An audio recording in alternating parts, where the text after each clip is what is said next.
Not everyone, not cadre. Sir, please, sir, back.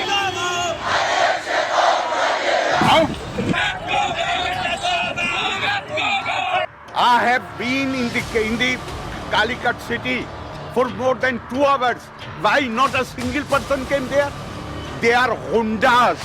Anywhere they come near car, I will get down. I won't talk to anybody from Kerala. If any camera is there, I will walk away. Did you use your picture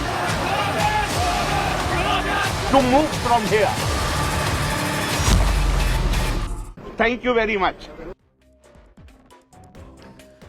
ഒരു തർക്കവുമില്ല, അത് കേരള രാഷ്ട്രീയ ചരിത്രത്തിലെ ഏറ്റുമുട്ടലുകളുടെ ഒരു യുദ്ധപർവമാണ്. Governor സർക്കാർ ഏറ്റുമുട്ടൽ എന്നത് നിരന്തര മാധ്യമത്തലക്കെട്ടായതിനൊപ്പം പലപ്പോഴും നിലവാരത്താഴ്ചയുടെ പടുകുഴികളിൽ അസഭ്യം പറയുന്ന തരത്തിൽ കവലപ്പോര് പോലുമായി കേരളത്തിലെ ആരിഫ് കാലം കഴിയുന്നു. പകരം വരുന്നു 100% RSSകാരൻ ബീഹാറിൽ ഗവർണറായിരുന്ന Rajendra Vishwanath Arlekar.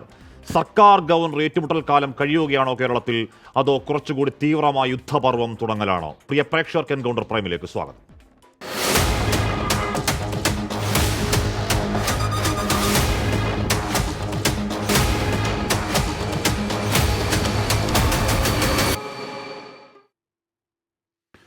Shri P M Arsho, Shri Raju P Nair, Shri V P Sreepadmanabhan, Shri Anand Kochudi എന്നിവർ ചർച്ചയിലാതെ ഞാൻ ശ്രീ ആർഷോയിലേക്ക് പോകുന്നു. ശ്രീ പി എം ആർഷോ, 5 വർഷങ്ങളിൽ 4 മാസങ്ങൾ അതിൻ്റെ ഒരു ഘട്ടം കഴിയുമ്പോൾ SFI ഗവർണർക്കെതിരെ സമരരംഗത്തേക്ക് വരുന്നുണ്ട്. സർവകലാശാലയുടെ കാര്യത്തിൽ ആ ഏറ്റുമുട്ടൽ ഒരു നിരന്തര ഏറ്റുമുട്ടലായി വന്നു എന്ന് പറഞ്ഞാൽ ഈ സംഗീത് ചാൻസലർ വാപ്പസ് ജാവോ തുടങ്ങിയ മുദ്രാവാക്യങ്ങൾ, ബാനറുകൾ, അവിടെ കാലിക്കറ്റ് സർവകലാശാലയിലെ രാക്കാല സമരം, കൊടിയഴിപ്പിക്കുന്നു ഗവർണർ, SFI പിന്നെ വീണ്ടും കെട്ടിക്കുന്നു. അതൊരു നിരന്തര ഏറ്റുമുട്ടൽ ഈ അടുത്ത കാലം വരെ തുടർന്നു. ഈ ആരിഫ് മുഹമ്മദ് ഖാൻ ബീഹാറിലേക്ക് പോകുമ്പോൾ SFIക്ക് വിശ്രമിക്കാനായോ? ആർഷോ? അല്ല, SFIയെ സംബന്ധിച്ച് ഞങ്ങൾ സമരം ഉയർത്തിക്കൊണ്ടുവന്നത് കേരളത്തിലെ ഉന്നത വിദ്യാഭ്യാസ രംഗവുമായി ബന്ധപ്പെട്ട് അദ്ദേഹം നടത്തിക്കൊണ്ടിരുന്ന തെറ്റായ, ചാൻസലർ പദവിയിൽ ഇരുന്നുകൊണ്ട് അദ്ദേഹം നടത്തിക്കൊണ്ടിരുന്ന തെറ്റായ ഇടപെടലുകൾക്കെതിരെയാണ്. കേരളത്തിനകത്തെ ബഹുജന സമൂഹമാകെ അദ്ദേഹത്തിനെതിരെ ഉയർത്തിക്കൊണ്ടുവന്ന നിരവധിയായിട്ടുള്ള സമരങ്ങളുടെ അനുഭവം നമുക്കറിയാം, ഈ കഴിഞ്ഞ കാലയളവിൽ ഉണ്ടായിട്ടുണ്ട്. 5 വർഷക്കാലം എങ്ങനെ ഭരണഘടനാ വിരുദ്ധമായി ഇടപെടാം എന്നുള്ളതിനെ കുറിച്ചായിരുന്നു ഭരണഘടനാ പദവിയിലിരുന്ന ആരിഫ് മുഹമ്മദ് ഖാൻ കേരളത്തിനകത്ത് ചെയ്തുകൊണ്ടേയിരുന്നത്. കേരള നിയമസഭയെ സംബന്ധിച്ച് അതിൻ്റെ പ്രാഥമിക ഉത്തരവാദിത്വങ്ങളിൽ ഒന്നായിട്ടുള്ള നിയമനിർമ്മാണം നടത്താൻ അനുവദിക്കാതിരിക്കുക, കേരളത്തെ നിരന്തരം കേരളത്തിൻ്റെ മുന്നോട്ട് പോക്കിനെ തടയുന്ന നിലയിലേക്കുള്ള ഇടപെടൽ നടത്തിക്കൊണ്ടിരിക്കുക, സർവകലാശാലകളെ തകർക്കുന്നതിന് വേണ്ടിയുള്ള ശ്രമം, സർവകലാശാലകളുടെ ഭരണസമിതികൾക്കകത്തേക്ക് എല്ലാ ചട്ടങ്ങളെയും മാനദണ്ഡങ്ങളെയും കാറ്റിൽ പറത്തിക്കൊണ്ട് സംഘപരിവാർ അനുകൂലികളെ തിരികെ കയറ്റുന്നതിന് വേണ്ടിയിട്ടുള്ള ശ്രമം അടക്കം നിരവധിയായിട്ടുള്ള നിരന്തര ഇടപെടലുകൾ നടത്തിയ പശ്ചാത്തലത്തിലാണ് സമരങ്ങൾ ഉയർത്തിക്കൊണ്ടുവന്നിട്ടുള്ളത്. അത് ഈ കാലഘട്ടം ആവശ്യപ്പെടുന്ന സമരങ്ങളാണ്. ഈ സമരങ്ങൾക്ക് അവസാനം ഉണ്ടാകുമെന്ന് ചോദിച്ചു കഴിഞ്ഞാൽ സ്വാഭാവികമായും സമാനമായ ഇടപെടലുകളും നടപടികളുമായി ഭരണഘടനാ വിരുദ്ധമായി മുന്നോട്ട് പോകുന്നതിന് വേണ്ടി ഈ പറഞ്ഞ പോലെ വരാനിരിക്കുന്ന ഗവർണർ ശ്രമിക്കുകയാണെന്നുണ്ടെങ്കിൽ അതിനെതിരായിട്ടുള്ള രാഷ്ട്രീയ പ്രതിരോധം കേരളത്തിനകത്ത് ഉയർന്നു വരും എന്നുള്ളത്. പി എം ആർഷോ എന്തായാലും ഒരു വിദ്യാർത്ഥി പ്രസ്ഥാനത്തിന്റെ നേതാവ് എന്നുള്ള നിലയ്ക്ക് ഈ വരുന്ന ഗവർണറെ പറ്റി പി എം ആർഷോ പഠിച്ചിട്ടുണ്ട് എന്ന് എനിക്കറിയാം. ബീഹാറിൽ നിതീഷ് കുമാർ ഇന്ത്യ മുന്നണിയുടെ ഭാഗമായിരുന്ന കാലത്താണ്. ഇന്ത്യ മുന്നണിയുടെ ഭാഗമായിരുന്ന കാലം നിതീഷ് കുമാറുമായി നേർക്കുനേർ ഏറ്റുമുട്ടലാണ്. ഇഷ്ടവിഷയം എന്താണ്? ഇഷ്ടവിഷയം സർവകലാശാല, ഹയർ എഡ്യൂക്കേഷൻ. അദ്ദേഹത്തിൻ്റെ ആ സമയത്തെ എന്ന് പറഞ്ഞാൽ നിതീഷ് കുമാർ ഇന്ത്യ മുന്നണിയുടെ ഭാഗമായി നിൽക്കുന്ന ഭാഗത്തെ ഇഷ്ടവാക്കുകൾ, academic anarchy, corruption on campus, ഉന്നത വിദ്യാഭ്യാസ രംഗത്തെ സമഗ്രമാറ്റം. അവിടെ ഈ സർവകലാശാല, അവിടെ പൂർണ്ണിയ സർവകലാശാലയിൽ ഒരു സെനറ്റ് യോഗത്തിൽ അധ്യക്ഷനായിരിക്കുന്നുണ്ട് ഈ അർലേക്കർ എന്ന് പറഞ്ഞാൽ സെനറ്റിൻ്റെ പദവി അധ്യക്ഷൻ എന്നുള്ള ആലങ്കാരിക പദവി അദ്ദേഹം നേരിട്ട് വന്ന് അധ്യക്ഷനായിരിക്കുന്നുണ്ട് ഒരു തവണ. മറ്റൊരു തവണ 4 സർവകലാശാല വിസിമാരെ അപ്പോയിൻമെൻറ്റിന് അപേക്ഷ ക്ഷണിക്കുന്നു അവിടുത്തെ സർക്കാർ. രാജ്ഭവൻ ബദൽ ഇറക്കുന്നുണ്ട്, ഒരു ബദൽ അപ്പോയിൻമെൻറ്റ് ലെറ്റർ ഇറക്കുന്നുണ്ട്. അങ്ങനെ എന്ത് പറഞ്ഞാൽ ഈ ആരിഫ് മുഹമ്മദ് ഖാനും SFIയും ഏത് വിഷയത്തിലാണ് ഏറ്റുമുട്ടിയത്, ആ വിഷയം ഇഷ്ടവിഷയമാണ് ആർക്ക്? വരാൻ പോകുന്ന ഗവർണർക്ക്. വിശ്രമിക്കാൻ സമയമായിട്ടില്ല എന്നാണ് എൻ്റെ തോന്നൽ. ആർഷോ? അല്ല, അതിനകത്ത് ആരിഫ് മുഹമ്മദ് ഖാൻ RSSന്റെ പൊളിറ്റിക്കൽ ടൂളായിട്ടാണ് ഇടപെട്ടിട്ടുള്ളത്. ഇപ്പോൾ വരാനിരിക്കുന്ന ഗവർണർ പോയ കാലത്ത് നടത്തിയ ഇടപെടലുകൾ നമ്മുടെ മുൻപിലുണ്ട്. എന്നിരുന്നാലും സ്വാഭാവികമായും അദ്ദേഹം ചുമതല ഏറ്റെടുത്ത് വരുന്നൊരു ഘട്ടത്തിൽ ഏതൊരാളും ആദ്യഘട്ടത്തിൽ ആഗ്രഹിക്കുക ഭരണഘടനാ പദവിയിലിരുന്ന് ഈ പറഞ്ഞ പോലെ ഒരു പൊളിറ്റിക്കൽ ടൂളായിട്ടല്ലാതെ ഭരണഘടനാ പദവിയോടുള്ള, ഭരണഘടനയോടുള്ള എല്ലാ ആദരവും വ്യക്തമാക്കി. ആ നിലയിലുള്ള പ്രവർത്തനം ഉണ്ടാകണം എന്നുള്ളതാണ് മുഴുവൻ ആളുകളും ആഗ്രഹിക്കുക. എന്നിരുന്നാൽ ഇപ്പോൾ എങ്ങനെയാണോ സർവകലാശാലകളെ തകർക്കുന്നതിന് വേണ്ടി നടത്തിയിട്ടുള്ള ശ്രമം അതിൻ്റെ തുടർച്ചയുണ്ടായി കഴിഞ്ഞാൽ ശക്തമായിട്ടുള്ള പ്രക്ഷോഭം എങ്ങനെയായിരുന്നു പോയ കാലത്ത് SFI സമരത്തിന് നേതൃത്വം കൊടുത്തത്, സമാനമായ നിലയിൽ അല്ലെങ്കിൽ അതിലും ശക്തമായിട്ടുള്ള പ്രക്ഷോഭത്തിന് വിദ്യാർത്ഥി പ്രസ്ഥാനം എന്തായാലും മുൻനിരയിൽ ഉണ്ടാകും. അങ്ങനെ മുൻനിരയിൽ ഉണ്ടാകുന്ന ഘട്ടത്തിൽ തന്നെ ബഹുജനങ്ങളുടെ ആകെ പിന്തുണ സ്വാഭാവികമായും ഞങ്ങൾ ആവശ്യപ്പെടുകയും കൂടെ ചെയ്യുന്നത്.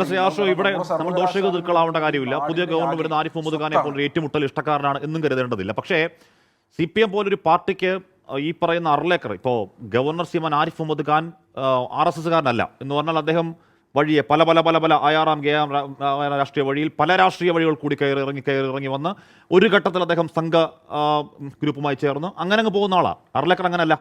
അർലേക്കർ തികഞ്ഞ സ്കൂൾ കാലം മുതൽ തന്നെ തികഞ്ഞ RSSകാരനാണ്. ദീർഘവർഷത്തെ RSS പ്രവർത്തനം, പിന്നീട് BJPയുടെ മന്ത്രി, അങ്ങനെ RSS കേഡറായി വന്ന ഒരാളാണ്. അപ്പോൾ അയാളെപ്പറ്റി ഒരു മുൻവിധി ഞങ്ങൾക്കില്ല എന്ന് MV ഗോവിന്ദൻ പറയുന്നത് യഥാർത്ഥത്തിൽ മുൻവിധി ഇല്ലാത്തതാണോ അതോ ഒരു ഭംഗിവാക്ക് പറയലാണോ അത് ശ്രീ ആർഷോ? അല്ല, അതിനകത്ത് അദ്ദേഹം സ്വീകരിച്ചിട്ടുള്ള എന്താ പറയുക, അദ്ദേഹത്തിൻ്റെ RSS പശ്ചാത്തലത്തിൻ്റെ അപ്പുറത്ത് അദ്ദേഹം കേരളത്തെക്കുറിച്ച് പല ഘട്ടങ്ങളിൽ അദ്ദേഹം നടത്തിയിട്ടുള്ള അഭിപ്രായ പ്രകടനങ്ങളൊക്കെ അദ്ദേഹത്തിൻ്റെ ട്വിറ്റർ ഹാൻഡിൽ ഉൾപ്പെടെ നമ്മളെടുത്ത് പരിശോധിച്ച് കഴിഞ്ഞാൽ അതിനകത്ത് കാണാൻ വേണ്ടി കഴിയും. അപ്പോൾ ഈ നിലയിലൊക്കെ സമീപനം സ്വീകരിച്ചുകൊണ്ടിരിക്കുന്ന കേരളത്തെ തന്നെ വളരെ മോശമായിട്ട് പൊതുസമൂഹത്തിന് മുൻപിൽ അവതരിപ്പിക്കാൻ ശ്രമിച്ചതിൻ്റെയൊക്കെ പോയകാല പാരമ്പര്യം അല്ലെങ്കിൽ അങ്ങനെ ഒരു RSS പശ്ചാത്തലം, RSSൻ്റെ വളരെ സ്വാഭാവികമായിട്ടുള്ള RSSൻ്റെ അഖിലേന്ത്യാ നേതാക്കന്മാരൊക്കെ ആവർത്തിച്ച് ചെയ്തുകൊണ്ടിരിക്കുന്ന ഒരു കാര്യമാണ് കേരളത്തെ വളരെ മോശമായിട്ട് ചിത്രീകരിക്കുക എന്നുള്ളത്, കേരളത്തിൻ്റെ സെക്യുലർ ഫാബ്രിക്കിനെ ഉൾപ്പെടെ വളരെ മോശമായിട്ട് അവതരിപ്പിക്കുക എന്നുള്ളത്. അപ്പോൾ ആ ശ്രമങ്ങളൊക്കെ ഇപ്പോൾ 2018 പ്രളയകാലത്ത് ഉൾപ്പെടെ വിവിധ ഘട്ടങ്ങളിൽ അദ്ദേഹം നടത്തിയിട്ടുള്ള അഭിപ്രായ പ്രകടനങ്ങളൊക്കെ സോഷ്യൽ മീഡിയ ഹാൻഡിലുകൾക്കകത്തുണ്ട്. എന്നിരുന്നാലും ഇപ്പോൾ നേരത്തെ സൂചിപ്പിച്ചു ഗവർണർ പദവി അതൊരു ഭരണഘടനാ പദവിയാണ്. ഇപ്പോൾ ഇന്ത്യയിലെ ചരിത്രം വെച്ച് നോക്കിയാൽ പൊളിറ്റിക്കൽ അപ്പോയിൻമെൻ്റ് ആണ് നടന്നുള്ളത്. ഇപ്പോൾ BJPയുടെ കാലത്താണെങ്കിലും കോൺഗ്രസിൻ്റെ കാലത്താണെങ്കിലും പൊളിറ്റിക്കൽ അപ്പോയിൻമെൻ്റ് ആണ് ഗവർണർ പദവിയിലേക്ക് നടന്നിട്ടുള്ളത്. ഇടതുപക്ഷത്തെ സംബന്ധിച്ച് വിരുദ്ധ അഭിപ്രായം ഉണ്ട്, അത് അങ്ങനെ ആവരുത് എന്നുള്ളതിൻ്റെ അഭിപ്രായമുണ്ട്. ഇനി അങ്ങനെ ആകുമ്പോൾ തന്നെ അവർ സ്വാഭാവികമായും ഈ പറഞ്ഞ പോലെ കേന്ദ്ര ഗവൺമെൻറ്, യൂണിയൻ ഗവൺമെൻറ്റിൻ്റെ അല്ലെങ്കിൽ യൂണിയൻ ഗവൺമെൻറ് നേതൃത്വം കൊടുത്തുകൊണ്ടിരിക്കുന്ന രാഷ്ട്രീയ പാർട്ടിയുടെ പൊളിറ്റിക്കൽ ലൈൻ നടപ്പിലാക്കുക എന്നുള്ളതല്ലല്ലോ ഭരണഘടന അവർക്ക് ഏൽപ്പിച്ചു കൊടുത്തിട്ടുള്ള ഉത്തരവാദിത്വം. അത് നടപ്പിലാക്കാൻ വേണ്ടിയാണ് വരുന്നതെങ്കിൽ, ഭരണഘടനാപരമായ ഉത്തരവാദിത്വം മറക്കാനാണ് വരുന്നത് എങ്കിൽ സ്വാഭാവികമായും കേരളത്തിൻ്റെ സമരചരിത്രം അല്ലെങ്കിൽ ഇത്തരം ഇടപെടലുകളോട് എങ്ങനെയാണ് കേരളത്തിലെ വിദ്യാർത്ഥി സമൂഹമാണെങ്കിലും പൊതുസമൂഹമാണെങ്കിലും നിലപാട് സ്വീകരിച്ചത് എന്നുള്ളതിനെ സംബന്ധിച്ച് നമുക്കൊക്കെ ധാരണയുണ്ട്. അപ്പോൾ ആ നിലയിൽ തന്നെയായിരിക്കും അതിനോടുള്ള പ്രതികരണം എന്നുള്ളതിൽ അകത്തൊരു തർക്കവും വേണ്ട. എന്നിരുന്നാലും സ്വാഭാവികമായും ഭരണഘടനാ പദവി വഹിക്കുന്ന ഒരാൾ ഭരണഘടനാപരമായ ഇടപെടൽ നടത്തണം എന്ന് ആഗ്രഹിക്കാമല്ലോ. സ്വാഭാവികമായും ഇന്ത്യൻ ഭരണഘടനയിൽ വിശ്വസിക്കുന്ന ഏറ്റവും ബഹുമാനിക്കുന്ന ഈ രാജ്യത്തെ ഏതൊരു പൗരനും അങ്ങനെ ആഗ്രഹിക്കുന്നതിന് വേണ്ടിയിട്ടുള്ള അവകാശം ഉണ്ടല്ലോ. സ്വാഭാവികമായും അങ്ങനെ ആഗ്രഹിക്കുക എന്നുള്ളതാണ്. ശ്രീ രാജു പി നായർ കെ സുരേന്ദ്രനോട് ചോദിക്കുമ്പോൾ കെ സുരേന്ദ്രൻ പറയുന്നത് എന്താണ് ആർലേക്കരെപ്പറ്റി നിങ്ങൾ കൂടുതൽ കാര്യങ്ങൾ അറിയാത്തത് കൊണ്ടാണ് എന്നാണ് ഒരു കള്ളച്ചിരിയോടുകൂടി കെ സുരേന്ദ്രൻ പറയുന്നത്. അപ്പോൾ കെ സുരേന്ദ്രന് കുറേ കാര്യങ്ങൾ അറിയാം, ഉറപ്പായും ശ്രീ പത്മനാഭന് കൂടുതൽ കാര്യങ്ങൾ അറിയാമായിരിക്കും. രാജു പി നായർ ഇവിടെ പലപ്പോഴും ഗവർണർ ഏറ്റുമുട്ടലിൻ്റെ ഒരു പരകോടിയിലേക്ക് ഉയരുകയും പെട്ടെന്ന് ഒരു അനുരഞ്ജനത്തിൻ്റെ പാതയിലേക്ക് താഴുകയും ചെയ്യുന്ന ഈ ഗ്രാഫ് നമ്മൾ കുറേയധികം തവണ കണ്ടു. നിങ്ങളത് ഒത്തുതീർപ്പ്, പ്രതിപക്ഷം അത് സർക്കാർ ഗവർണർ ഒത്തുതീർപ്പ് എന്ന് പറയുമ്പോഴും ഒരുപക്ഷെ സർക്കാരിൻ്റെ ഭാഗത്ത് ചിന്തിച്ചാൽ ബിസിനസ് എന്താണ് ഒന്ന് മുന്നോട്ടേ കൊണ്ടുപോവുക എന്ന ഉത്തരവാദിത്വം സർക്കാരിനുണ്ടല്ലോ, അതുമാകാമല്ലോ. രാജു പി നായർ അങ്ങനെ അനുരഞ്ജനത്തിൻ്റെ പാത സ്വീകരിക്കുമ്പോഴും കൃത്യം ഇടവേളകളിൽ ആരിഫ് മുഹമ്മദ് ഖാൻ ഇടയുന്ന കാഴ്ച നമ്മൾ കണ്ടു. ആരിഫ് മുഹമ്മദ് ഖാൻ പോകുന്നു. ആരിഫ് മുഹമ്മദ് ഖാന് ഇവിടെ മോഹൻ ഭഗവത് വരുമ്പോഴേക്കും അങ്ങോട്ടേക്ക് ഓടിപ്പോയി ബോധിപ്പിക്കേണ്ട കാര്യമുണ്ട് BJP, ഞാൻ നിങ്ങളോട് കൂറുള്ളവനാണ്. അർലേക്കർക്ക് അങ്ങനെ കൂറ് പ്രഖ്യാപിക്കേണ്ട, കൂറ് പ്രൂവ് ചെയ്യേണ്ട കാര്യമുള്ള ഒരാളല്ല. ആരിഫ് പോയി അർലേക്കർ വരുമ്പോൾ പ്രതിപക്ഷം ആ സിനേറിയോ കാണുന്നത് എങ്ങനെയാണ് രാജു പി നായർ? അല്ല, ആ സിനാരിയോ വരട്ടെ. നമ്മൾ ഇപ്പം പറഞ്ഞ പോലെ നമ്മൾ മുൻവിധിയോടുകൂടി ഒരാളെക്കുറിച്ച് പറയേണ്ട കാര്യമില്ല. പക്ഷേ കഴിഞ്ഞ കാലഘട്ടങ്ങളിൽ ഉണ്ടായിട്ടുള്ള സർക്കാർ ഗവർണർ പോരുകൾ മുഴുവൻ ഇരുപക്ഷവും ഒരു പ്രതിസന്ധിയിലാവുമ്പോൾ പരസ്പരം സഹായിക്കുന്ന നിലപാടുകളായിരുന്നു. ആ സഹായിക്കുന്ന നിലപാടുകളിൽ പലപ്പോഴും ഇവർ രണ്ടുപേരും അവർ ചെയ്തിരുന്ന നിലപാട്, ഞാൻ പറഞ്ഞ ഒരു ബിസിനസ് കൊണ്ടുപോകാൻ വേണ്ടി സർക്കാർ ചെയ്യുന്ന കാര്യങ്ങളെക്കുറിച്ച് നമുക്ക് അറിയാം. പക്ഷെ അതല്ലാത്ത രീതിയിൽ വഴിവിട്ട് ഇടപെട്ടിട്ടുണ്ടെന്നുള്ളത് നമുക്ക് കണ്ണൂർ സർവകലാശാലയുടെ വൈസ് ചാൻസലറെ നിയമിച്ചത് മുതൽ ഇങ്ങോട്ടേക്ക് നമുക്കറിയാം, ഇല്ലേ? അവിടെ ഗോൾവാക്കറുടെ 4 പുസ്തകങ്ങൾ പഠിപ്പിക്കാൻ ഏൽപ്പിച്ചത് വരെയുണ്ട്. എന്തായാലും സർക്കാർ ബിസിനസ് നടത്താൻ വേണ്ടിയിട്ട് അതിനോട് ഒത്തുതീർപ്പ് ചെയ്യാൻ പറ്റില്ലല്ലോ. അപ്പോൾ ഒത്തുതീർപ്പ് രാഷ്ട്രീയം വിട്ട് നിങ്ങളുടെ ഏറ്റവും അടിസ്ഥാനപരമായ രാഷ്ട്രീയം വിട്ട് BJP-യും CPM-ഉം തമ്മിൽ ഗവർണറും CPM-ഉം തമ്മിൽ ഒത്തുതീർപ്പുകൾ ഉണ്ടായിട്ടുണ്ടെന്നുള്ള കാര്യത്തിൽ ആർക്കും യാതൊരു സംശയവുമില്ല. പിന്നെ രണ്ടാമത്തെ കാര്യം, BJP-യെ സംബന്ധിച്ചോളം BJP-യുടെ ഒരു ശൈലി തന്നെ ഇത്തരത്തിൽ ഗവർണർമാരെ രാഷ്ട്രീയമായിട്ട് ഉപയോഗിച്ചുകൊണ്ട് BJP ഇതര സർക്കാരുകളിൽ പ്രശ്നങ്ങൾ ഉണ്ടാക്കുക എന്നുള്ള അവരുടെ ഒരു രീതിയാണ്. ആ രീതി പലപ്പോഴും ചെയ്യും. ചില സ്ഥലങ്ങളിലൊക്കെ പല ഇതാണ്. ഇപ്പോൾ കേരളത്തിൽ BJP-യുടെ നേതൃത്വം അപ്രസക്തമാണെന്നുള്ള കാര്യത്തിൽ നമുക്ക് യാതൊരു സംശയവുമില്ല. നിർണായകമായ തീരുമാനങ്ങൾ എടുക്കുമ്പോഴെല്ലാം BJP-യുടെ സംസ്ഥാന നേതൃത്വത്തെ എല്ലാം അപ്രസക്തമാക്കിക്കൊണ്ട് മുകളിൽ നിന്നുള്ള തീരുമാനങ്ങളാണ് സാധാരണ വരുന്നതെല്ലാം. BJP ഒരു കക്ഷിയെ അല്ലാതെ ചർച്ചകളിൽ നിന്ന് മാറി നിൽക്കുന്ന സമയത്ത് കേന്ദ്ര സർക്കാർ ഗവർണറിലൂടെ BJP-യുടെ രാഷ്ട്രീയം കൊണ്ടുവരികയും അങ്ങനെ അത് BJP-യും CPM-ഉം തമ്മിലുള്ള പോരുകളാക്കി മാറ്റാനായിട്ട് പലപ്പോഴും ശ്രദ്ധിച്ചിട്ടുണ്ടെന്നുള്ള കാര്യത്തിൽ നമുക്ക് ഈ നടന്ന സംഭവങ്ങളൊക്കെ നടക്കുമ്പോൾ ഉള്ള കാര്യങ്ങളൊക്കെ അറിയാം. അതിന് ഒരു വാലിഡിറ്റി കൊടുക്കുന്നത് ഈ ഘട്ടങ്ങളിലെല്ലാം തങ്ങളുടെ രാഷ്ട്രീയം പോലും മറന്ന്, അടിസ്ഥാനപരമായ മതേതരത്വ ബോധം പോലും മറന്ന് ഗവർണർ ആരിഫ് മുഹമ്മദ് ഖാനോട് സെറ്റിൽ ചെയ്തിട്ടുണ്ട് എന്നുള്ളതാണ് അതിൻ്റെ ഏറ്റവും പ്രധാനപ്പെട്ട വിഷയം. ഗവർണർ തിരിച്ചും മുഖ്യമന്ത്രി ചെന്ന് നേരിട്ട് കണ്ടപ്പോൾ രവീന്ദ്രനെ കണ്ണൂർ സർവകലാശാല വൈസ് ചാൻസലർ ആക്കുന്ന രീതിയിൽ ഈ ഗവർണർ തിരിച്ചും സെറ്റിൽ ചെയ്തിട്ടുണ്ട്. ഈ സർക്കാരിൻ്റെ അമിതമായിട്ടുള്ള വ്യയത്തെക്കുറിച്ച് ചെലവിനെ സംബന്ധിച്ച് പറയുമ്പോൾ അതിനേക്കാൾ വലിയ അമിതമായിട്ടുള്ള ഒരു എന്താ പറയുക ചിലവ് ഈ ഗവർണർ തന്നെ ഉണ്ടാക്കി വെച്ചിട്ടുണ്ട്. അതെല്ലാം ഈ സർക്കാർ ഓണർ ചെയ്തിട്ടുണ്ട്.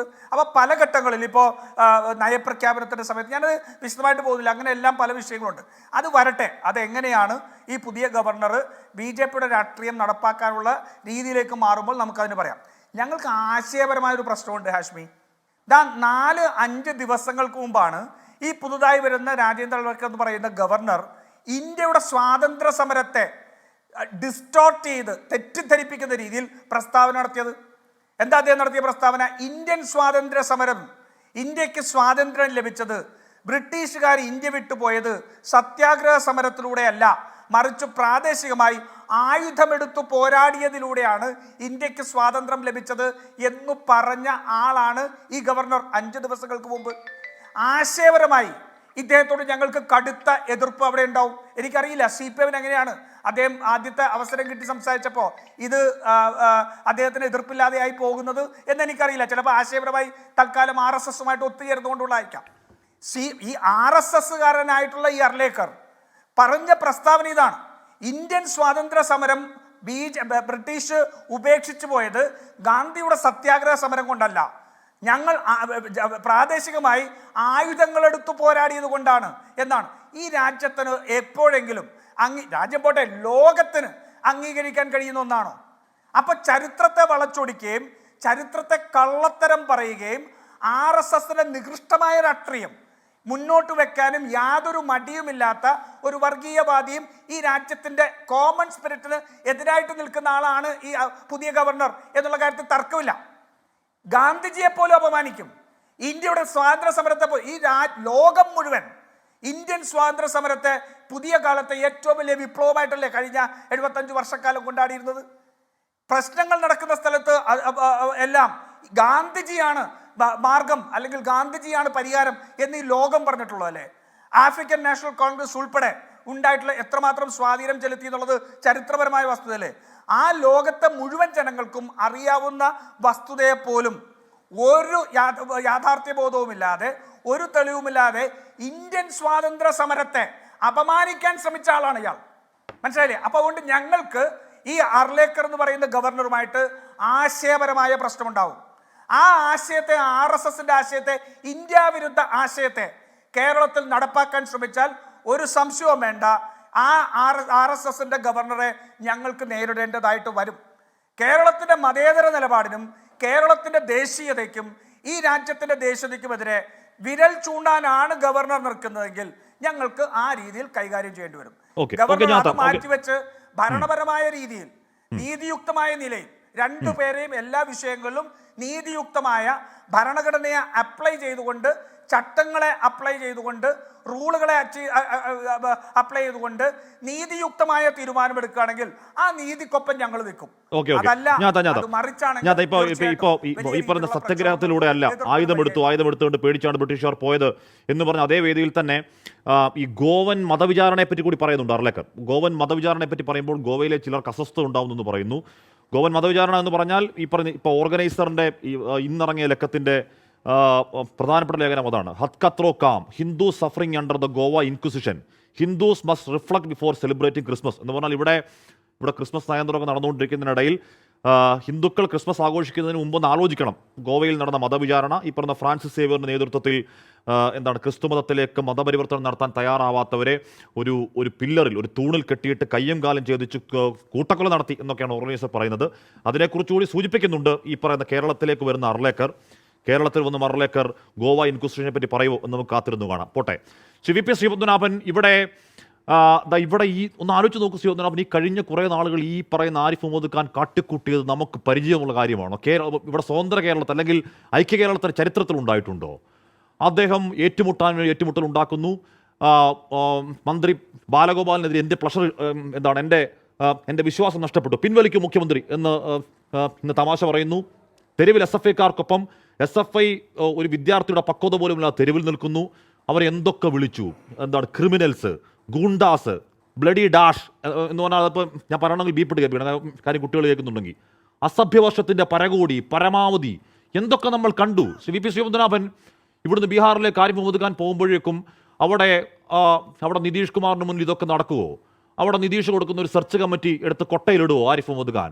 അവിടെ JDUവിൻ്റെ ഏതെങ്കിലും വിദ്യാർത്ഥി സംഘടന അദ്ദേഹത്തിനെതിരെ ഒരു കരിങ്കൊടിയുമായി തെരുവിലിറങ്ങിയാൽ ഈ പറഞ്ഞ വൃത്തികെട്ട വാക്ക് അവരെ വിളിക്കുവോ? ആരിഫ് മുഹമ്മദ് ഖാന് ബീഹാറിൽ വല്ലാതെ ബോറടിക്കില്ലേ ശ്രീ വി പി ശ്രീപത്മനാഭൻ? അതാണോ താങ്കളുടെ ഇന്നത്തെ വിഷയം? ആരിഫ് മുഹമ്മദ് ഖാന് ബീഹാറിൽ ബോറടിക്കുകയോ ഇല്ലയോ എന്നാണോ വിഷയം? എനിക്കറിയില്ല കേട്ടോ, അവിടുത്തെ കാര്യം എനിക്ക് പറയാൻ പറ്റില്ല. എന്താ ഇന്നത്തെ വിഷയം? വിഷയം പുതിയ ഗവർണറാണ് എന്നാണ് ഞാൻ മനസ്സിലാക്കുന്നത്. അതെ, നമ്മുടെ ഒരു ഗവർണർ പോകുന്നു, ഒരു പുതിയ ഗവർണർ വരുന്നു, അതന്നെ വിഷയം. ഞാൻ അത് പറയാം. ആ പുതിയ ഗവർണർ ഇവിടെ വരട്ടെ, അദ്ദേഹവും സർക്കാരുമായിട്ടുള്ള പ്രവർത്തനം ആരംഭിക്കട്ടെ, എന്നിട്ട് മറ്റു കാര്യങ്ങൾ പറയാം. വരുന്നല്ലേ ഉള്ളൂ. അത് ഈ രാജ്യത്ത് ഗവർണറും സർക്കാരും തമ്മിലുള്ള പോര് ആദ്യമായിട്ടാണോ? പോട്ടെ, കേരളത്തിൽ ആദ്യമായിട്ടാണോ? 1988-89 കാലഘട്ടത്തിൽ കേരളത്തിലൊരു ഗവർണർ ഉണ്ടായിരുന്നു. അന്ന് സർക്കാർ കൊടുത്ത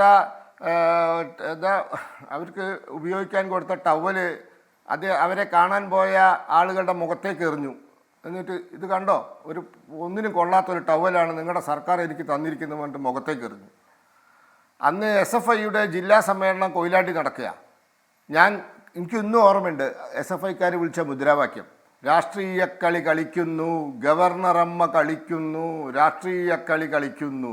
88-89 കാലഘട്ടത്തിൽ. ഇതൊന്നും കേരളം ആദ്യമായിട്ട് കാണുന്നല്ല. എന്ന് ആഷ്മിക്ക് എത്ര വയസ്സുണ്ടെന്ന് എനിക്ക് അറിഞ്ഞൂടാ. ഞാൻ എൻ്റെ വിദ്യാർത്ഥി കാലഘട്ടത്തിലും കോളേജ് കാലഘട്ടത്തിലും ഒക്കെ ഇത് കേരളത്തിൽ കണ്ടിട്ടുണ്ട്. ഇടതുപക്ഷ സർക്കാരുകൾ കേരളം ഭരിക്കുമ്പോൾ സ്വാഭാവികമായിട്ടും അന്നൊക്കെ കോൺഗ്രസ്സുകാരാണ് ഇന്ത്യ ഭരിച്ചത്. കോൺഗ്രസ്സുകാർ നിയമിച്ച ഗവർണറുമായിട്ട് ഉക്കൻ ബഹളം നടന്നിട്ടുണ്ട്. അതൊക്കെ ഏത് കാലത്തുണ്ടെന്ന്. ഇവിടെ സർക്കാരിനെ പിരിച്ചുവിട്ടിട്ടില്ലേ? 1957 EMS മന്ത്രിസഭയെ പിരിച്ചുവിട്ടിട്ടില്ലേ? അന്നത്തെ ഗവർണറോട് CPMകാർക്ക് യോജിപ്പുണ്ടോ? ഇന്ത്യയിൽ എത്ര സർക്കാരുകളെ കോൺഗ്രസ്സുകാർ ഗവർണറെ വെച്ച് പിരിച്ചുവിട്ടിട്ടുണ്ട്? ഭൂരിപക്ഷമുള്ള കല്യാൺ സിംഗ് സർക്കാരിനെ പിരിച്ചുവിട്ടില്ലേ 1998? എന്നിട്ട് സുപ്രീം കോടതി പോയപ്പോൾ സുപ്രീം കോടതി പറഞ്ഞു 2 ബാലറ്റ് ബോക്സ് വെക്കാൻ നിയമസഭയ്ക്കകത്ത്. എന്നിട്ട് കല്യാൺ സിംഗിനെ അനുകൂലിക്കുന്നവർ ഒരു ബാലറ്റ് പെട്ടിയിലും, ജഗദംബിക പാൽ, അദ്ദേഹം ഇപ്പോൾ BJPയിലാണ്, അത് വേറെ വിഷയം, അദ്ദേഹത്തെ അനുകൂലിക്കുന്നവർ വേറെ ബാലറ്റ് പെട്ടിയിലും വോട്ട് ചെയ്യാൻ പറഞ്ഞു. എന്നിട്ട് കല്യാൺ സിംഗ് ജയിച്ചു. എൻ്റെ ഓർമ്മ ശരിയാണെങ്കിൽ രമേശ് ഭണ്ഡാരിയാണ് അന്നത്തെ ഗവർണർ. ഇങ്ങനെ പലതും നടന്നിട്ടുണ്ടെന്ന്. ഗവർണറും സംസ്ഥാന സർക്കാരുകളും തമ്മിലുള്ള ബഹളം ഇന്ത്യയിൽ ആദ്യമായിട്ടൊന്നല്ല. അത്ര ചെറിയ ഓർമ്മയൊന്നും ഉണ്ടാവരുത് ആളുകൾക്ക്, വലിയ ഓർമ്മ വേണം. അല്ല ഇവിടെ ഗവർണർ സർക്കാർ ഏറ്റുമുട്ടൽ ഉണ്ടായിട്ടില്ലെന്ന് ഞാൻ പറഞ്ഞതല്ല, പക്ഷേ ഇത്തരം തരംതാണ രീതിയിലേക്ക് അത് മാറിയത് ഈ കാലത്താണ്. എന്ന് പറഞ്ഞാൽ അങ്ങയുടെ ഓർമ്മയിലുണ്ടോ ഒരു ഗവർണർ തെരുവിലിറങ്ങി ഇന്ന് ആ അങ്ങനെയൊന്നും സംസ്ഥാനത്തെ അല്ലാന്ന്. വിദ്യാർത്ഥികളുടെ അവരെ മുഖത്ത് നോക്കി തന്നെ ഗുണ്ടകൾ തന്നെ ക്രിമിനലുകൾ കാണാൻ ബ്ലഡി വന്ന- റാസ്കൽ എന്ന് വിളിക്കുന്ന അങ്ങേക്ക് ഓർമ്മയുണ്ടോ? ഒരു ഗവർണർ വിളിക്കുന്ന വാക്കുകളാണ് ഇതൊക്കെ. ഒരു ഇർഫാൻ ഹബീബ് എന്ന് പറയുന്ന 10 വർഷം നൽകി രാജ്യം ആദരിച്ച വന്ധ്യവയോധികനെ ഗൂണ്ട, അയാളെന്നെ കൊല്ലാൻ വന്നു എന്നൊക്കെ പറഞ്ഞത് നമ്മുടെ അറിവിൽ നമ്മുടെ ഓർമ്മയിലുണ്ടോ CVP? അല്ല ഞാൻ അത് നിങ്ങളുടെ ഒരു ഗവർണർ ഓർമ്മ സർക്കാർ ഏറ്റുമുട്ടൽ ചെറുതായതുകൊണ്ടാ. ഒരു ഗവർണർ സർക്കാർ ഏറ്റുമുട്ടലില്ലെന്നും പറയല്ല. തന്നെ കാണാൻ വന്ന ആളുകളുടെ മുഖത്തേക്ക് ടവൽ എറിഞ്ഞു. നിങ്ങളെ ഗവൺമെന്റ് തന്ന വൃത്തികെട്ട ടവൽ ഇതാ എന്ന് പറഞ്ഞിട്ട് കണ്ട ഒരു വസ്തുവും കൊള്ളൂല, 3ാം കട സാധനം പറഞ്ഞിട്ട് മുഖത്തേക്ക് എറിഞ്ഞു ഒരു ഗവർണർ. അതൊക്കെ ഇവിടെ പത്രത്തിൽ വന്ന വാർത്തയാണ്. അതൊക്കെ സംഭവിച്ചിട്ടുണ്ട്. അപ്പം നമ്മൾ ഈ കഴിഞ്ഞ കാലങ്ങളിലേക്കൊന്നും പോകണ്ട. അതേ സമയത്ത് BJP ഇന്ത്യ ഭരിക്കുമ്പോൾ കേരളത്തിലേക്ക് വന്ന വളരെ നല്ല രീതിയിൽ സർക്കാരുമായി സൗഹാർദ്ദ അന്തരീക്ഷത്തിൽ പോയ എത്ര ഗവർണർമാരുണ്ട്? ഇന്നും പ്രതിപക്ഷങ്ങൾ ഭരിക്കുന്ന പല സംസ്ഥാനങ്ങളിലും ഗവർണറും സർക്കാരും തമ്മിൽ ഒരു പ്രശ്നമില്ല. അപ്പം അതൊക്കെ പല ഘടകങ്ങളെ ആശ്രയിച്ചിരിക്കും. അതുകൊണ്ട് പുതിയ ഗവർണർ വരട്ടെ. മറ്റു ചോദ്യം കൂടി ഇപ്പോ അങ്ങയുടെ പാർട്ടിയുടെ അധ്യക്ഷൻ കെ സുരേന്ദ്രൻ പറയുന്നുണ്ടായിരുന്നു അർലേക്കരപ്പറ്റി നിങ്ങൾക്കറിയാത്തതുകൊണ്ടാണ് എന്ന് പറയുന്നുണ്ടായിരുന്നു. അപ്പോൾ കെ സുരേന്ദ്രൻ അറിയാവുന്ന കൂടുതൽ കാര്യങ്ങൾ അങ്ങേക്കും അറിയാവുന്നതാണോ ശ്രീ പത്മനാഭൻ? അല്ല, ഞാൻ മനസ്സിലാക്കുന്ന അദ്ദേഹം ഒരു നിയമസഭാ സ്പീക്കറായിരുന്നു. ആരിഫ് മുഹമ്മദ് ഖാൻ ഒരു റിബല്യസ് പൊളിറ്റീഷ്യനായിരുന്നു. ഞാൻ അദ്ദേഹത്തെ ആദ്യമായി കാണുന്നത് 1986 മെയ് മാസത്തിലാണ്. അന്ന് ഷബാനു കേസുമായി ബന്ധപ്പെട്ട കോടതി വിധിക്കെതിരെ രാജീവ് ഗാന്ധി ഗവൺമെൻറ് നിയമം കൊണ്ടുവന്നപ്പോൾ അതിൽ പ്രതിഷേധിച്ച് രാജിവെച്ചിട്ട് കേരളത്തിൽ അദ്ദേഹം വന്നു. അന്ന് അദ്ദേഹത്തെ കേരളത്തിലെ മുക്കിലും മൂലയിലും കൊണ്ടുപോയി പ്രസംഗിപ്പിച്ചത് കോൺഗ്രസ്സുകാരുടെ ഒരു വിഭാഗം, പ്രിയദർശിനി കലാവേദി എന്ന് പറയുന്ന ഒരു വിഭാഗം, ശ്രീ VM സുധീരൻ്റെയൊക്കെ അനുഗ്രഹാശംസകളോടുകൂടി പ്രവർത്തിച്ച ഒരു വിഭാഗമാണ്. അവർ കൊയിലാണ്ടിയിൽ കൊണ്ടുവന്നിട്ടാണ് 1986 ഞാൻ അദ്ദേഹത്തെ ആദ്യമായി കാണുന്നത്. അപ്പോൾ അന്ന് ഉത്തർപ്രദേശിൽ നിന്ന് കേരളത്തിൽ വന്ന് പ്രസംഗിച്ച ആളാണ്. റിബല്യസ് ആയ ഒരു പൊളിറ്റീഷ്യനാണ്. അതുപോലെ അല്ലല്ലോ അർലേക്കർ സോഫ്റ്റ് സ്പോക്കണായ മന്ത്രിയായിരുന്ന നിയമസഭാ സ്പീക്കർ എന്ന നിലയിൽ ആദ്യമായി ഗോവയിൽ പേപ്പർലെസ് നിയമസഭ, അതായത് കടലാസുകൾ ഉപയോഗിക്കേണ്ട, ഈ മൊത്തം നമുക്ക് കടലാസുകളെ ഒഴിവാക്കിക്കൊണ്ട് നമുക്ക് നിയമസഭ പ്രവർത്തിപ്പിക്കാമെന്ന് കാണിച്ച സ്പീക്കർ. അപ്പോൾ എല്ലാവരും ഒരേപോലെയല്ല. അദ്ദേഹം വരട്ടെ എന്ന്, അദ്ദേഹം വന്നിട്ട് പ്രവർത്തിക്കട്ടെ, എന്നിട്ട് നമുക്ക് ആ കാര്യങ്ങളിൽ സംസാരിക്കുക. ഇപ്പോഴേ അങ്ങനെയാണ് പറയുന്നതിൽ എന്താ അർത്ഥമുള്ളത്? ശരി, ഞങ്ങളുടെ അടുത്ത ഊഴത്തിൽ ഈ സ്വാതന്ത്ര്യ സമരം അല്ലെങ്കിൽ സ്വാതന്ത്ര്യ സമരത്തിലെ സത്യഗ്രഹത്തിലൂടെയല്ല നമുക്ക് സ്വാതന്ത്ര്യം കിട്ടിയത്, അത് ആയുധമെടുത്തതുകൊണ്ടാണ്. അതിൽ കോൺഗ്രസിന്റെ ആശയപരമായ വിയോജിപ്പിനെ കുറിച്ച് താങ്കൾ അടുത്ത ഊഴത്തിൽ മറുപടി പറയുന്നതാണ് പ്രതീക്ഷിക്കുന്നത്. ഞാനത് വെച്ചുകൂടി എനിക്ക് തോന്നുന്നത് ഈ രാജേന്ദ്ര അർലേക്കർ എന്ന് പറയുന്ന നേതാവ് ഒരു BJP നേതാവ് എന്നതിനേക്കാൾ കൂടുതൽ RSSകാരനാണ് എന്ന് പറഞ്ഞാൽ 100% RSSകാരനാണ്. നേരത്തെ ശ്രീ രാജു പി നായർ പറഞ്ഞതുപോലെ ഈ പറഞ്ഞ സ്വാതന്ത്ര്യ സമരം കിട്ടിയത് സത്യഗ്രഹത്തിലൂടെ ആയുധമെടുത്താണ് എന്ന് പറയുന്ന ഐഡിയോളജി ഒരു പക്ഷേ പരോക്ഷമായി RSS ഐഡിയോളജിയുമായി ചേർന്ന് പോകുന്നതാണ്. അതിനേക്കാൾ ഉപരി അതേ യോഗത്തിൽ ഇപ്പോൾ ഇവിടെ ക്രിസ്ത്യൻ നയതന്ത്രം വളരെ സജീവമായി നടക്കുന്ന സമയത്ത് ഓർഗനൈസർ, ഞാൻ ഞെട്ടിപ്പോയി, ഓർഗനൈസർ ഈ ലേഖനം വായിക്കുമ്പോൾ എന്താണ്, ഹിന്ദുക്കളെ നിങ്ങൾ ക്രിസ്മസ് ആഘോഷിക്കുന്ന ഒരു തവണ കൂടി ആലോചിക്കണം. ഈ പറയുന്ന ക്രിസ്തു മതത്തിലേക്ക് മതം മാറാൻ തയ്യാറാവാത്ത ആയിരക്കണക്കിന് ഹിന്ദുക്കളെ 250 വർഷങ്ങളെടുത്ത് നിരന്തരം കൊന്നൊടുക്കിയ ഒരു ചരിത്രമുണ്ട്. അത് രാജ്യത്തിൻ്റെ ചരിത്രത്തിലെ കറുത്ത ചരിത്രമാണ് എന്നൊക്കെ ഓർഗനൈസർ എഴുതുന്നതിന് 3-4 ദിവസം മുമ്പേ അർലേക്കറോട് പറഞ്ഞു. ഞാൻ പറയുന്നത് BJP-കാരനാണെങ്കിൽ ക്രിസ്ത്യൻ നയതന്ത്രം വളരെ സജീവമായി കാര്യക്ഷമമായി JP നഡ്ഡ പോയി കേക്ക് മുറിക്കുന്ന സമയത്ത് ഈ ഗോവൻ ഇൻക്വിസിഷൻ എടുത്തിടും അർലേക്കർ. അപ്പോൾ ഒന്നാം തരം RSSകാരനാണ്. അപ്പോൾ അർലേക്കർ കേരളത്തിലേക്ക് വരുന്നത്, അതും തെരഞ്ഞെടുപ്പിന് 1 വർഷം മാത്രം ബാക്കിയുള്ളപ്പോൾ, ഒരു മുൻവിധിയുമില്ലാതെ ഞങ്ങൾ നോക്കി നിൽക്കാം, കാര്യങ്ങൾ ശുഭകരമായി ഭവിക്കട്ടെ. പക്ഷേ ആ പ്രതീക്ഷ എത്രത്തോളം ഫലവത്താവാനിടയുണ്ട്? ആനന്ദ് വെച്ചുകൂടി. അല്ല, എനിക്ക് തോന്നുന്നത് ഈ കേരളത്തിലെ CPM വിചാരിക്കുന്നത് ആരിഫ് മുഹമ്മദ് ഖാനേക്കാൾ അവർക്ക് കുറച്ചുകൂടി ഹിതകരമായിട്ടുള്ള ഒരു ചോയ്സാണ് ഈ ആർലേക്കറുടേത് എന്ന തെറ്റിദ്ധാരണ. ഇന്ന് സഖാവ് AK ബാലൻ്റെ ഒരു പ്രസ്താവനയിൽ കൂടി നമുക്ക് കാണാം. അദ്ദേഹം പറയുന്നത് ആരിഫ് മുഹമ്മദ് ഖാൻ പോകുന്നത് ഇവിടെ കോൺഗ്രസ്സുകാർക്കും മറ്റാർക്കൊക്കെയോ ബുദ്ധിമുട്ടുള്ള കാര്യമാണ്, പക്ഷേ ഈ ഞങ്ങൾക്ക് മുൻവിധികളൊന്നും ഇല്ല എന്നാണ്. പക്ഷേ CPM-ന് മുൻവിധികൾ ഉണ്ടാകേണ്ടതാണ്. കാരണം ഈ ആർലേക്കർ എന്ന് പറയുന്നത് എനിക്ക് തോന്നുന്നത് കേരളത്തിൽ ആദ്യമായിട്ട് ഒരു പൂർണ്ണ സംഘിയായിട്ടുള്ള, അല്ലെങ്കിൽ സംഘപരിവാറിൻ്റെ എല്ലാ ആശയങ്ങളും ഉൾക്കൊള്ളുന്ന ഒരു തികഞ്ഞ സംഘിയായ ഒരു ഗവർണർ ആദ്യമായിട്ടാണ് വരുന്നത് എന്നാണ് ഞാൻ കരുതുന്നത്. കാരണം പണ്ട് വാജ്പേയി ഭരിച്ചപ്പോൾ സിക്കന്ദർ ഭക്തിനെ പോലെ, അതായത് ജനതാ പാർട്ടിയിൽ നിന്ന് BJP-യിലെത്തിയ സിക്കന്ദർ ഭക്തിനെ പോലെ, അല്ലെങ്കിൽ TN ത്രിലോക് ചതുർവേദിയെ പോലെ, സുഖദേവ് സിംഗ് കാങ്ങിനെ പോലെ ഒക്കെയുള്ള ആൾക്കാരാണ്. അല്ലെങ്കിൽ ഇപ്പോൾ പിണറായിയുടെ ആദ്യത്തെ ടേമിലാണെങ്കിൽ സദാശിവത്തെ പോലെ, ആരിഫ് മുഹമ്മദ് ഖാനെ പോലെ ഒക്കെ ഈ ലാറ്ററൽ എൻട്രി ആയിട്ട് BJP-യിലൊക്കെ എത്തിയിട്ടുള്ള ആൾക്കാരും അല്ലെങ്കിൽ BJP സഹയാത്രികരായിട്ട് പിൽക്കാലത്ത് മാറിയവരും ഒക്കെയാണ് ഇവരൊക്കെ. പക്ഷേ ഇദ്ദേഹം ആർലേക്കർ ഒരു തികഞ്ഞ സംഘപരിവാർ ആശയധാരയുമായിട്ട് ചേർന്ന് നിൽക്കുന്ന, ഈ പോർച്ചുഗീസ് ഇൻക്വിസിഷൻ്റെ കാര്യമൊക്കെ പറഞ്ഞല്ലോ, ഗോവയിലെ ഫ്രാൻസിസ് സേവിയറുടെ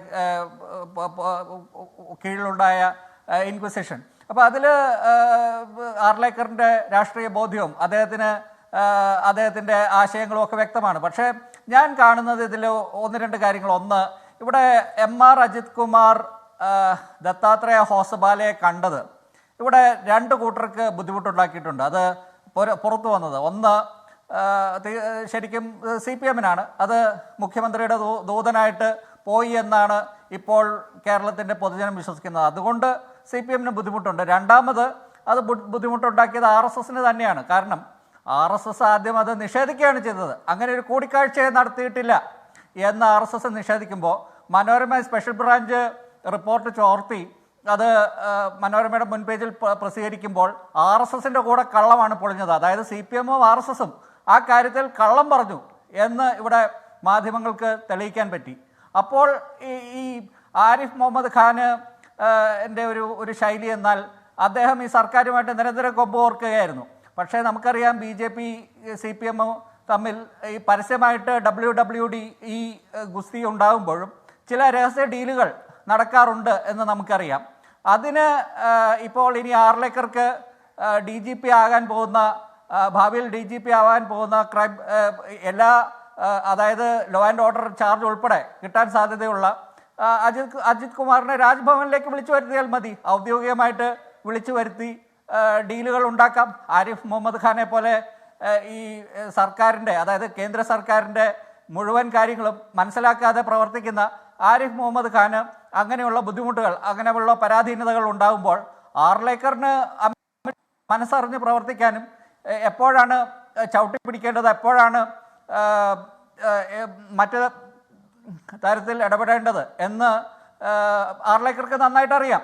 അപ്പോൾ അങ്ങനെ ഒരു കാര്യം എന്തായാലും ഇതിൽ കേന്ദ്ര സർക്കാരിനുണ്ടാകും. ആരിഫ് മുഹമ്മദ് ഖാൻ അദ്ദേഹത്തിന് 5 വർഷം കൂടി ടേം നീട്ടിക്കിട്ടിയിരിക്കുകയാണ്. അദ്ദേഹം കഴിഞ്ഞ തവണ വൈസ് പ്രസിഡന്റ് ആകും എന്നൊക്കെ കരുതിയിരുന്നു. പക്ഷേ അത് ഉണ്ടായില്ല. ജഗദീപ് ധൻഖറിനാണ് ആ അവസരം കിട്ടിയത്.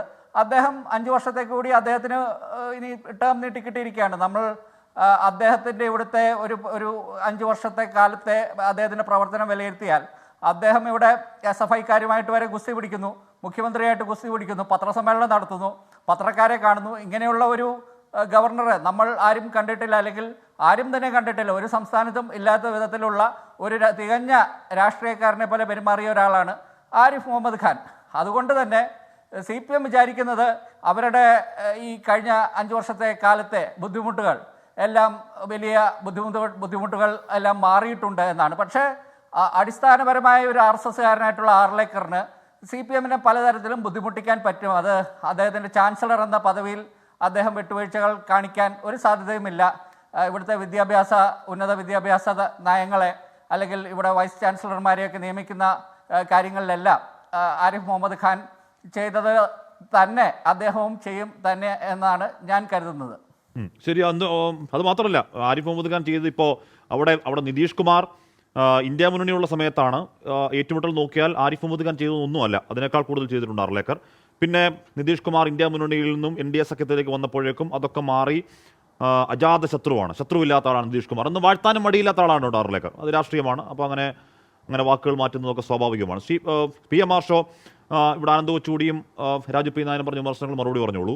അതോടൊപ്പം ഇവിടെ ഒരു ഘട്ടത്തിൽ ഏറ്റുമുട്ടൽ രൂക്ഷമാകുമ്പോൾ അന്നത്തെ പ്രതിപക്ഷം ആവശ്യപ്പെടുന്നുണ്ട്, നമുക്ക് ഏകകണ്ഠമായി സഭയിൽ ഈ ഗവർണറെ തിരിച്ചു വിളിക്കണം എന്നാവശ്യപ്പെടുന്ന ഒരു പ്രമേയം പാസ്സാക്കാം. സർക്കാർ അത് ചെവിക്കൊണ്ടില്ല. അതിന് കാരണം എന്താണ്? നിങ്ങൾ കരുതിയത് ഇത് അനുരഞ്ജനം, ഇപ്പോൾ ഈ ആരിഫ് മുഹമ്മദ് ഖാൻ എന്തോ ആവശ്യം മുൻനിർത്തി വേറെന്തോ ആവശ്യം പറയുന്നു, അല്ലെങ്കിൽ എന്തോ ഒരു ആവശ്യം സാധൂകരിക്കാൻ വേണ്ടി പ്രശ്നങ്ങൾ ഉന്നയിക്കുന്നു. ഇപ്പോൾ അതിനകത്തൊരു ഡെന്റൽ ക്ലിനിക്ക്, അല്ലെങ്കിൽ കൊള്ളാവുന്ന ഒരു കാർ, അല്ല ആഡംബര കാറ്, അല്ലെങ്കിൽ ദൂരത്തിലുള്ള പണം, ഇതൊക്കെ കൊടുത്താൽ പ്രശ്നം പരിഹരിക്കുമെന്ന് നിങ്ങൾ ഒരു ഘട്ടത്തിൽ കരുതിയിട്ടുണ്ട്. അത് തീർന്നോ? ഇല്ലല്ലോ. അത് തീർന്നില്ല എന്ന് മാത്രമല്ല ഇപ്പോൾ ആ പ്രശ്നം പരിഹരിക്കുമ്പോൾ നാൾക്ക് നാൾ പിന്നെയും പുതിയ ഇഷ്യൂവായി ഈ ആരിഫ് മുഹമ്മദ് രംഗത്ത് വരുന്ന കാഴ്ച കണ്ടു. അതിൻ്റെ തുടർച്ചയിൽ 1-ാം നമ്പർ RSSകാരൻ അവിടുന്ന് വരുന്നുണ്ട്. ഇത് കേന്ദ്രത്തിൻ്റെ ഒരു പൊളിറ്റിക്കൽ പ്രൊജക്റ്റാണ് എന്ന രാഷ്ട്രീയ ബോധ്യം നിങ്ങൾക്കുണ്ടോ ശ്രീ PM മാഷോ?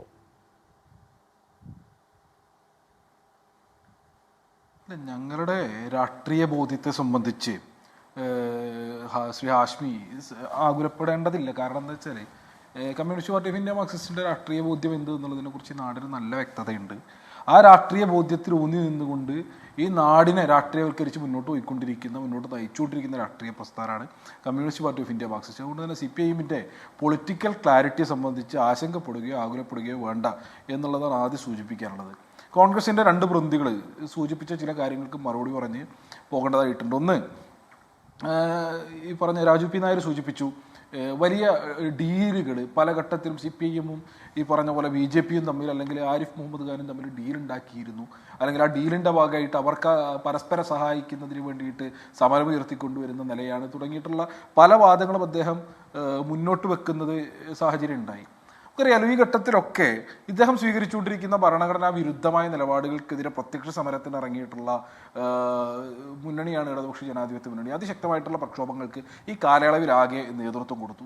ഞാൻ ചോദിക്കുന്നത് വളരെ സിമ്പിളായിട്ടുള്ള 2 കാര്യങ്ങളാണ്. ഒന്ന്, ഈ ഘട്ടത്തിൽ എവിടെയെങ്കിലും കേരളത്തിലെ കോൺഗ്രസിനെ നമ്മൾ കണ്ടോ എന്നുള്ളതാണ്. അദ്ദേഹം പറയുകയാണ്, ഇനി വരാനിരിക്കുന്ന ഗവർണർ വന്നിട്ട് തെറ്റായ നിലപാട് സ്വീകരിച്ചാൽ ആ ഘട്ടത്തിലും ഞങ്ങൾ ശക്തമായ പ്രക്ഷോഭത്തിന് ഇറങ്ങി പുറപ്പെടുമെന്നൊക്കെയാണ് രാജു പി നായർ സൂചിപ്പിക്കുന്നത്. നമ്മുടെ മുൻപിൽ അനുഭവം ഉണ്ടല്ലോ, ഈ പറഞ്ഞ പോലെ രാജു പി നായരുടെ പാർട്ടിയുടെ MLA മാർ അടക്കമുള്ള കേരളത്തിൻ്റെ നിയമസഭ പാസ്സാക്കിയിട്ടുള്ള നിയമങ്ങൾ, ആ നിയമങ്ങൾ അംഗീകരിക്കാൻ വേണ്ടി അല്ലെങ്കിൽ ആ ബില്ലുകളിൽ ഒപ്പിടുന്നതിന് വേണ്ടി തയ്യാറല്ല എന്നുള്ള നിലപാട് ഇദ്ദേഹം ഭരണഘടനാ വിരുദ്ധമായി എടുക്കുന്ന ഘട്ടത്തിൽ അതിനെതിരായിട്ടുള്ള സമരം ഉയർത്തിക്കൊണ്ടുവരാൻ വേണ്ടി പോയ കാലത്ത് കേരളത്തിലെ കോൺഗ്രസ് തയ്യാറായിരുന്നോ? ഇല്ല. ഇനി ഈ കൂട്ടർ സെറ്റിൽ ചെയ്തതിൻ്റെ എത്ര അനുഭവങ്ങൾ നമ്മുടെ മുൻപിലുണ്ട്. ഈ വിവിധ സർവകലാശാലകളുടെ സെനറ്റിനകത്തേക്ക് നോമിനേഷൻ നടക്കുന്ന ഘട്ടത്തിൽ അതിനെതിരായിട്ടുള്ള കോൺഗ്രസിൻ്റെയും UDFിൻ്റെയും പ്രതിരോധവും ഉണ്ടാവാതിരുന്നത് ഏത് ഘട്ടത്തിലാണ്? കാരണം BJP 10 പേരെ 10 RSSകാരെ നോമിനേറ്റ് ചെയ്യുമ്പോൾ അതിൻ്റെ കൂട്ടത്തിൽ 4-5 കോൺഗ്രസ്സുകാരെയും ലീഗുകാരെയും കൂടെ നോമിനേറ്റ് ചെയ്യുന്നതിൻ്റെ അനുഭവമല്ലേ കാലിക്കറ്റിൽ ഉണ്ടായിട്ടുള്ളത്, കേരളയിൽ ഉണ്ടായിട്ടുള്ളത്? അപ്പോൾ ഇവർക്കിങ്ങനെ എല്ലും കഷ്ടം ഇട്ട് കൊടുക്കും. ആ എല്ലും കഷ്ടം വാങ്ങി മിണ്ടാതിരിക്കുന്ന ആളുകളായിരുന്നില്ലേ കോൺഗ്രസും ലീഗും ഉൾപ്പെടുന്ന UDF മുന്നണി കഴിഞ്ഞ കാലയളവിൽ?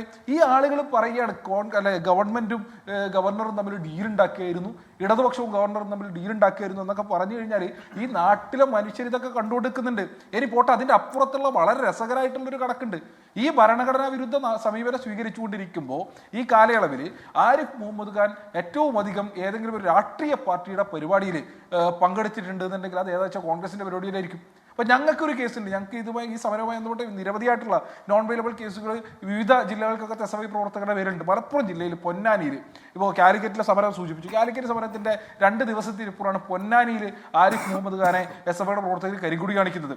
ആ കരിങ്കുടി കാണിച്ചതിൻ്റെ പേരിൽ കേസ് വരുന്നുണ്ട്. അന്ന് ഞങ്ങൾ സമരം നടത്തുന്നതല്ല, അന്ന് ആരിഫ് ഖാനെതിരെ കരിങ്കുടി പ്രതിഷേധം ഉണ്ടാകുന്ന അദ്ദേഹം പോയത് പൊന്നാനിയിൽ കോൺഗ്രസിൻ്റെ ഒരു മരണപ്പെട്ടു പോയൊരു നേതാവിൻ്റെ അനുസ്മരണ പരിപാടിയിൽ പങ്കെടുക്കുന്നതിന് വേണ്ടിയിട്ടാണ്. അപ്പോൾ ഈ കാലയളവിലൊക്കെ കോൺഗ്രസ് ഇദ്ദേഹവുമായി സ്വീകരിച്ചിരുന്ന സമീപനം എന്ത് എന്നുള്ളതിനെ കുറിച്ച്, അല്ലെങ്കിൽ ഇദ്ദേഹത്തിനെതിരെ വാതുറക്കാതെ സ്വീകരിച്ചുകൊണ്ടിരുന്ന സമീപനം എന്ത് എന്നുള്ളതിനെ സംബന്ധിച്ച്, ഇദ്ദേഹം ഇട്ടുകൊടുത്ത എല്ലും കഷ്ണങ്ങൾ എങ്ങനെ പോക്കറ്റിൽ വാങ്ങി വെച്ച് ഇരുന്നിരുന്നു എന്നുള്ളതിനെ കുറിച്ചൊക്കെ ഈ നാടിന് നല്ല ബോധ്യമുണ്ട്. ഈ നാട്ടിലെ ആളുകൾ കണ്ടുകൊണ്ടിരിക്കുകയാണ്. ഇദ്ദേഹത്തിൻ്റെ പുതിയ തിയറികൾ അവതരിപ്പിച്ച് ഇനി അതിനെ മറച്ചു വെക്കാൻ വേണ്ടി ശ്രമിച്ചു കഴിഞ്ഞാൽ ശ്രമം വിലപ്പോകില്ല എന്നുള്ളതാണ് സൂചിപ്പിക്കാൻ വേണ്ടി പോകുന്നത്.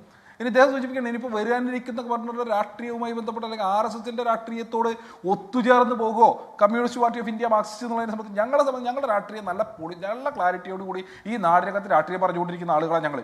സംഘപരിവാറിനെതിരെ ഈ പറഞ്ഞ പോലെ വലിയ പ്രതിരോധം തീർത്തതിൻ്റെ ചരിത്രമാണ് കമ്മ്യൂണിസ്റ്റ് പാർട്ടിക്ക് കേരളത്തിൽ പറഞ്ഞു വെക്കാനുള്ളത്. RSS പല ആവർത്തി പറഞ്ഞിട്ടുള്ള കാര്യമാണല്ലോ, അവർക്ക് ഇന്ത്യയിൽ തന്നെ ഏറ്റവും അധികം ശാഖകളുള്ള സംസ്ഥാനം കേരളമാണെന്നുള്ളത്. അങ്ങനെ ഏറ്റവും അധികം ശാഖകളുള്ള സംസ്ഥാനത്തിനകത്ത് RSSന്റെ രാഷ്ട്രീയം ഈ പറഞ്ഞ പോലെ വിപുലപ്പെടാതിരിക്കുന്നതിന് വേണ്ടി, രാഷ്ട്രീയത്തിന്റെ പ്രചരണം നടക്കാതിരിക്കുന്നതിന് വേണ്ടി, അതിനെതിരായിട്ടുള്ള പ്രതിരോധം തീർക്കുന്നതിന് വേണ്ടിയിട്ട് ഞങ്ങൾ കഴിഞ്ഞ കാലഘട്ടങ്ങളിൽ ഈ നാടിനകത്ത് നടത്തിയിട്ടുള്ള പോരാട്ടം ചെറിയ പോരാട്ടമായിരുന്നില്ല. അതിന്റെ ഭാഗമായി നൂറുകണക്കിന് സഖാക്കളെ നഷ്ടപ്പെട്ട രാഷ്ട്രീയ പ്രസ്ഥാനമാണ് കമ്മ്യൂണിസ്റ്റ് പാർട്ടി. അപ്പോൾ കമ്മ്യൂണിസ്റ്റ് പാർട്ടിയുടെ രാഷ്ട്രീയ ക്ലാരിറ്റിയെ സംബന്ധിച്ച്, RSSന്റെ രാഷ്ട്രീയത്തോടുള്ള ഞങ്ങളുടെ സമീപനത്തെ സംബന്ധിച്ച് അദ്ദേഹം വേവലാതിപ്പെടേണ്ടതില്ലാതെ ഈ നാടിന് നല്ല ബോധ്യമുണ്ട് എന്നുള്ളതാണ്. മറ്റൊന്ന്, കോൺഗ്രസിന്റെ PM മാഷോ, ഇവിടെ ശരിയാണ്, പുതിയ ഗവർണർ വരുന്നു, അങ്ങനെ ദോഷങ്ങൾ തീർക്കായി കാണേണ്ടതില്ല. പക്ഷേ ഞാൻ പറഞ്ഞത് അത് സർക്കാരിന്റെ തലവേദനയാണ്, അത് സർക്കാരിന്റെ ഹെഡേക്കാണ്. CPM പോലൊരു പാർട്ടിക്ക് അത്ര സൂക്ഷ്മതയിൽ കാര്യങ്ങളെ കൈകാര്യം ചെയ്യുന്നുണ്ടോ? MV ഗോവിന്ദന് ഈ പറഞ്ഞ അർലേക്കറിന്റെ ചരിത്രം അറിയാത്ത ആളാണോ? അർലേക്കറിന്റെ RSS പശ്ചാത്തലം അറിയാത്ത ആളാണോ? പാസീവായെങ്കിലും ഒരു കമന്റ് പറയണ്ടേ CPM സംസ്ഥാന സെക്രട്ടറി സംസാരിക്കുമ്പോൾ രാഷ്ട്രീയമായി? അല്ല, ഇതിനകത്ത് RSSന്റെ രാഷ്ട്രീയം പേറുന്ന ആളുകൾക്ക് ഓരോ വിഷയത്തിലുമുള്ള നിലപാട് എന്തെന്നുള്ളതിനെ സംബന്ധിച്ച് നമുക്കൊക്കെ നല്ല ധാരണയില്ലേ? ഈ പറഞ്ഞ അവർ ഇന്ത്യ ചരിത്രവുമായി ബന്ധപ്പെട്ട് എന്താണ് അവരുടെ നിലപാട് എന്നുള്ളതിനെ സംബന്ധിച്ച്, ഈ നാടിൻ്റെ മതനിരപേക്ഷ കാഴ്ചപ്പാടുമായി ബന്ധപ്പെട്ട് എന്താണ് അവരുടെ നിലപാട് എന്നുള്ളതിനെ സംബന്ധിച്ചൊക്കെ നല്ല ബോധ്യം, അത് ഈ പറഞ്ഞ പോലെ മറ്റാരേക്കാളും നല്ല ബോധ്യം കമ്മ്യൂണിസ്റ്റ് പാർട്ടി ഓഫ് ഇന്ത്യ മാർക്സിസ്റ്റിനുണ്ട്, ഈ പാർട്ടിയുടെ നേതാക്കന്മാർക്കുണ്ട്. ഇപ്പോൾ CPM വിചാരം ഇന്നതായിരിക്കുമെന്ന് പറഞ്ഞുകൊണ്ട് മുൻവിധിയോടുകൂടെയുള്ള ആനന്ദ് കൊച്ചുകൂടിയുടെ ഇടപെടലും അഭിപ്രായ പ്രകടനവും കണ്ടു. അപ്പോൾ അദ്ദേഹം ആ മുൻവിധിയോടുകൂടെ ഇരിക്കേണ്ടതില്ല. CPM നല്ല വളരെ കൃത്യമായിട്ടുള്ള വിചാരമുണ്ട്. ഞങ്ങൾ പറഞ്ഞല്ലോ, ഇദ്ദേഹം പൊളിറ്റിക്കൽ ടൂളെ RSSന്റെ അജണ്ട നടപ്പാക്കാനായിട്ടാണ് ഇങ്ങോട്ട് വരുന്നതെന്നുണ്ടെങ്കിൽ അതിശക്തമായ പ്രതിരോധം ഞങ്ങൾ സൃഷ്ടിക്കുമെന്നുള്ളതിനകത്ത് അതിശക്തമായിട്ട് പോരാട്ടം ഞങ്ങൾ സംഘടിപ്പിക്കുന്നുള്ളതിനകത്ത് തർക്കവും സൂചിപ്പിച്ച 1-2 കാര്യങ്ങൾ. ഞാൻ പറഞ്ഞത് ഇപ്പൊ RSSകാരൻ ആദ്യം മുതലേ അല്ലാത്ത പല രാഷ്ട്രീയ പാർട്ടികൾ കയറി ഇറങ്ങി വന്ന ആരിഫ് മുഹമ്മദ് ഖാൻ സംഘപരിവാറിന് ടൂളായി പ്രവർത്തിച്ചു എന്ന് ആർഷോയ്ക്ക് ക്ലാരിറ്റി ഉണ്ടെങ്കിൽ, ഒന്നാം തരം RSSകാരൻ വരുന്നത് കേന്ദ്രത്തിന്റെ ടൂൾ അല്ല എന്ന് തോന്നുന്നുണ്ടോ ആർഷോയ്ക്ക്? ഇല്ല, അങ്ങനൊരു തോന്നലുമില്ലെന്നേ, അങ്ങനൊരു തോന്നലുമില്ല. അദ്ദേഹം വരട്ടെ. ഞാൻ നേരത്തെ എന്താ പറഞ്ഞത്, ഞങ്ങളുടെ ആഗ്രഹം ഭരണഘടനാപരമായിട്ടാണ് ഈ നാടിന്റെ ഗവർണർ പ്രവർത്തിക്കേണ്ടത്, അദ്ദേഹം അങ്ങനെ പ്രവർത്തിക്കണം എന്നുള്ള ഞങ്ങളുടെ ആഗ്രഹം ഞങ്ങൾ മുന്നോട്ട് വെച്ചു. അങ്ങനെ അല്ലാതെ പ്രവർത്തിച്ചാൽ, അങ്ങനെ ഇപ്പോ എന്താ പറയുക, നരേന്ദ്രമോദി അധികാരത്തിലേക്ക് വരുമ്പോൾ അല്ലെങ്കിൽ ഈ പറയുന്ന ഇതൊക്കെ ഭരണഘടനാ പദവിയാണല്ലോ, സ്വാഭാവികമായും അദ്ദേഹം RSS ആണ്, RSS ഏത് നിലയ്ക്കാണ് ഇടപെടാൻ വേണ്ടി പോകുന്നത് എന്നുള്ളതിനെ കുറിച്ചൊക്കെ നമുക്കൊക്കെ നല്ല ബോധ്യമില്ലേ? എന്നിരുന്നാലും ഭരണഘടനാ പദവി എന്നുള്ള നിലയ്ക്കല്ലേ നമ്മൾ കാണുക. സ്വാഭാവികമായും കേരളത്തിൽ പുതുതായി വരുന്ന ഗവർണർ അദ്ദേഹം ഭരണഘടനാപരമായ ചുമതല വഹിക്കുക, ഭരണഘടന പറഞ്ഞിട്ടുള്ള പണിയെടുക്കുക എന്നുള്ളത് ചെയ്യണം എന്നുള്ള ആഗ്രഹം ഈ നാട്ടിൽ ഏതൊരു പൗരനും ഉണ്ടാവും. ആ നിലയ്ക്കുള്ള ആഗ്രഹം ഞങ്ങൾക്കുണ്ട്. പക്ഷെ അതിന് വിരുദ്ധമായിട്ടുള്ള ഇടപെടൽ ഉണ്ടായി കഴിഞ്ഞാൽ അതിനെ പ്രതിരോധിക്കുന്നത് എങ്ങനെയായിരിക്കും എന്നുള്ളത് പോയ കാലം പറഞ്ഞു വെച്ചിട്ടുണ്ടല്ലോ. എങ്ങനെയായിരിക്കും കേരളത്തിലെ ഇടതുപക്ഷ പ്രസ്ഥാനങ്ങൾ അതിനെതിരായിട്ട് നിലപാട് സ്വീകരിച്ചിട്ടുള്ളത് എന്നുള്ളതിൻ്റെ എത്രയോ അനുഭവം നമ്മുടെ മുൻപിലുണ്ടല്ലോ ഈ കാലയളവിൽ തന്നെ, ആരിഫ് മുഹമ്മദ് ഖാന്റെ കാലയളവിൽ തന്നെ. അപ്പോൾ അതിനെക്കുറിച്ചൊരു വേവലാതിക്ക് അടിസ്ഥാനമല്ല, അങ്ങനെ ഒരു വേവലാതിയെ ആവശ്യമില്ല. ഇപ്പം നേരത്തെ ഈ കോൺഗ്രസിന്റെ രണ്ടാമത്തെ പ്രതിനിധി ആനന്ദ് കൊച്ചുകൂടി സൂചിപ്പിച്ചൊരു കാര്യമുണ്ട്, ഈ പറഞ്ഞ ADGP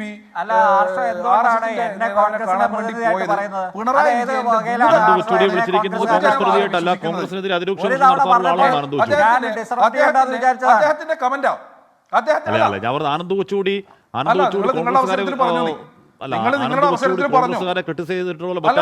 നിങ്ങളുടെ അവസരത്തിൽ പറഞ്ഞു പിണറായി വിജയന്റെ ദൂതനായിട്ടാണ്. അല്ല, ഞാൻ ചോദിക്കുക, അദ്ദേഹത്തിന്റെ കമന്റ് ഇങ്ങനെയായിരുന്നു, പിണറായി വിജയന്റെ ദൂതനായിട്ടാണ് ADGP RSSകാരനെ കാണാൻ വേണ്ടി പോയത് എന്നാണ് പൊതുജനമാകെ വിശ്വസിച്ചിരിക്കുന്നത്. അങ്ങനെ പൊതുജനം വിശ്വസിക്കുക. ഈ പൊതുജനമാകെ ആനന്ദ് കൊച്ചുകൂടിയുടെ വീട്ടിൽ പോയി പറഞ്ഞു ഞങ്ങൾ അങ്ങനെ വിശ്വസിക്കേണ്ടത്? ഇയാൾക്ക് എവിടെ നിന്നുള്ള ബോധ്യ? ഇദ്ദേഹം പൊതുജനങ്ങളുടെ ആകെ അഭിപ്രായം പറയുന്നതിന് വേണ്ടി, അല്ല പൊതുജനങ്ങളുടെ ആകെ അഭിപ്രായ ശേഖരണം നടത്തിയിട്ട് എന്ത് ഡാറ്റയുടെ അടിസ്ഥാനത്തിൽ എന്ത് ശേഖരണം നടത്തിയിട്ടാ ഇദ്ദേഹം വന്ന് അഭിപ്രായം പറയാം? അദ്ദേഹത്തിന്റെ അഭിപ്രായമായിട്ട് പറഞ്ഞാൽ മതി.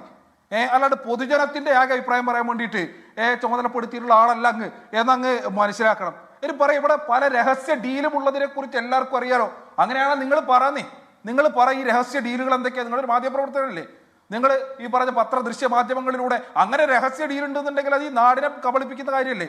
ഒരുപാട് രഹസ്യ ഡീലുകൾ ഉള്ളതിനെ കുറിച്ച് അങ്ങേക്ക് അറിയുമെങ്കിൽ അങ്ങ് നാട്ടുകാരോട് പറയുന്നേ. അങ്ങനെ ഉത്തരവാദിത്തപ്പെട്ടൊരു മാധ്യമപ്രവർത്തകനല്ലേ, എന്തേ അത് പറയാത്തത്? അപ്പൊ ഇങ്ങനെ കുറെ പച്ച കള്ളം പറഞ്ഞ് ചില നെറേറ്റീവ് ഉണ്ടാക്കുന്നതിന് വേണ്ടിയിട്ട് എങ്ങനെയാണോ VD സതീശന്റെ ഓഫീസ് പ്രവർത്തിക്കുന്നത് അതിന് സമാനമായിട്ടുള്ള പ്രവർത്തനം നടത്തിക്കൊണ്ടിരിക്കുന്ന ഒരാളെ കോൺഗ്രസിന്റെ രണ്ടാമത്തെ പ്രതിനിധി എന്ന് വിളിക്കുന്നതിനകത്ത് എനിക്ക് കുഴപ്പം തോന്നുന്നില്ല.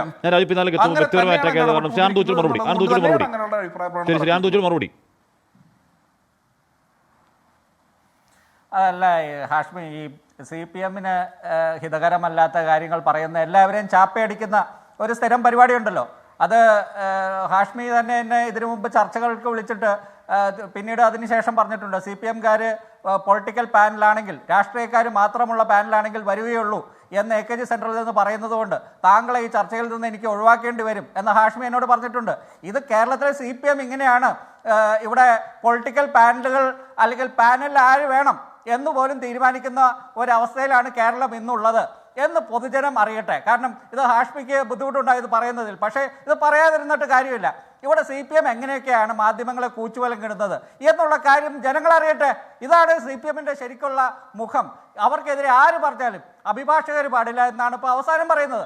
നവീൻ ബാബുവിൻ്റെ വിഷയത്തിൽ അഭിപ്രായം പറഞ്ഞ അഭിഭാഷകർ MR അഭിലാഷിനെ പോലുള്ള ആൾക്കാരെ പോലും ചർച്ചയിൽ നിന്ന് പുറത്താക്കുകയാണ്. CPM-ന്റെ പാനൽ വന്നാൽ ഒരു BJP-കാരൻ വേണം, ഒരു CPM-കാരൻ വേണം, ഒരു കോൺഗ്രസ്സുകാരൻ വേണം. ഒരു നിഷ്പക്ഷനായിട്ടുള്ള ആൾ വന്നാൽ ഇവർക്കറിയാം ഇവർക്ക് ഡിഫെൻസീവിലായിട്ടുള്ള ഒരു ദിവസം ഇവർക്കെതിരെ ആയിരിക്കും അയാൾ പറയുന്നത്. അപ്പോൾ അയാളെ പുറത്താക്കുക. ഇങ്ങനെ എതിർ സ്വരങ്ങളെ ഇല്ലായ്മ ചെയ്യുന്ന സംഘപരിവാർ ആശയം തന്നെ ഇവിടെ ഉൾക്കൊള്ളുന്ന പാർട്ടിയായിട്ടുള്ള CPM എല്ലാവരെയും ചാപ്പയടിക്കും.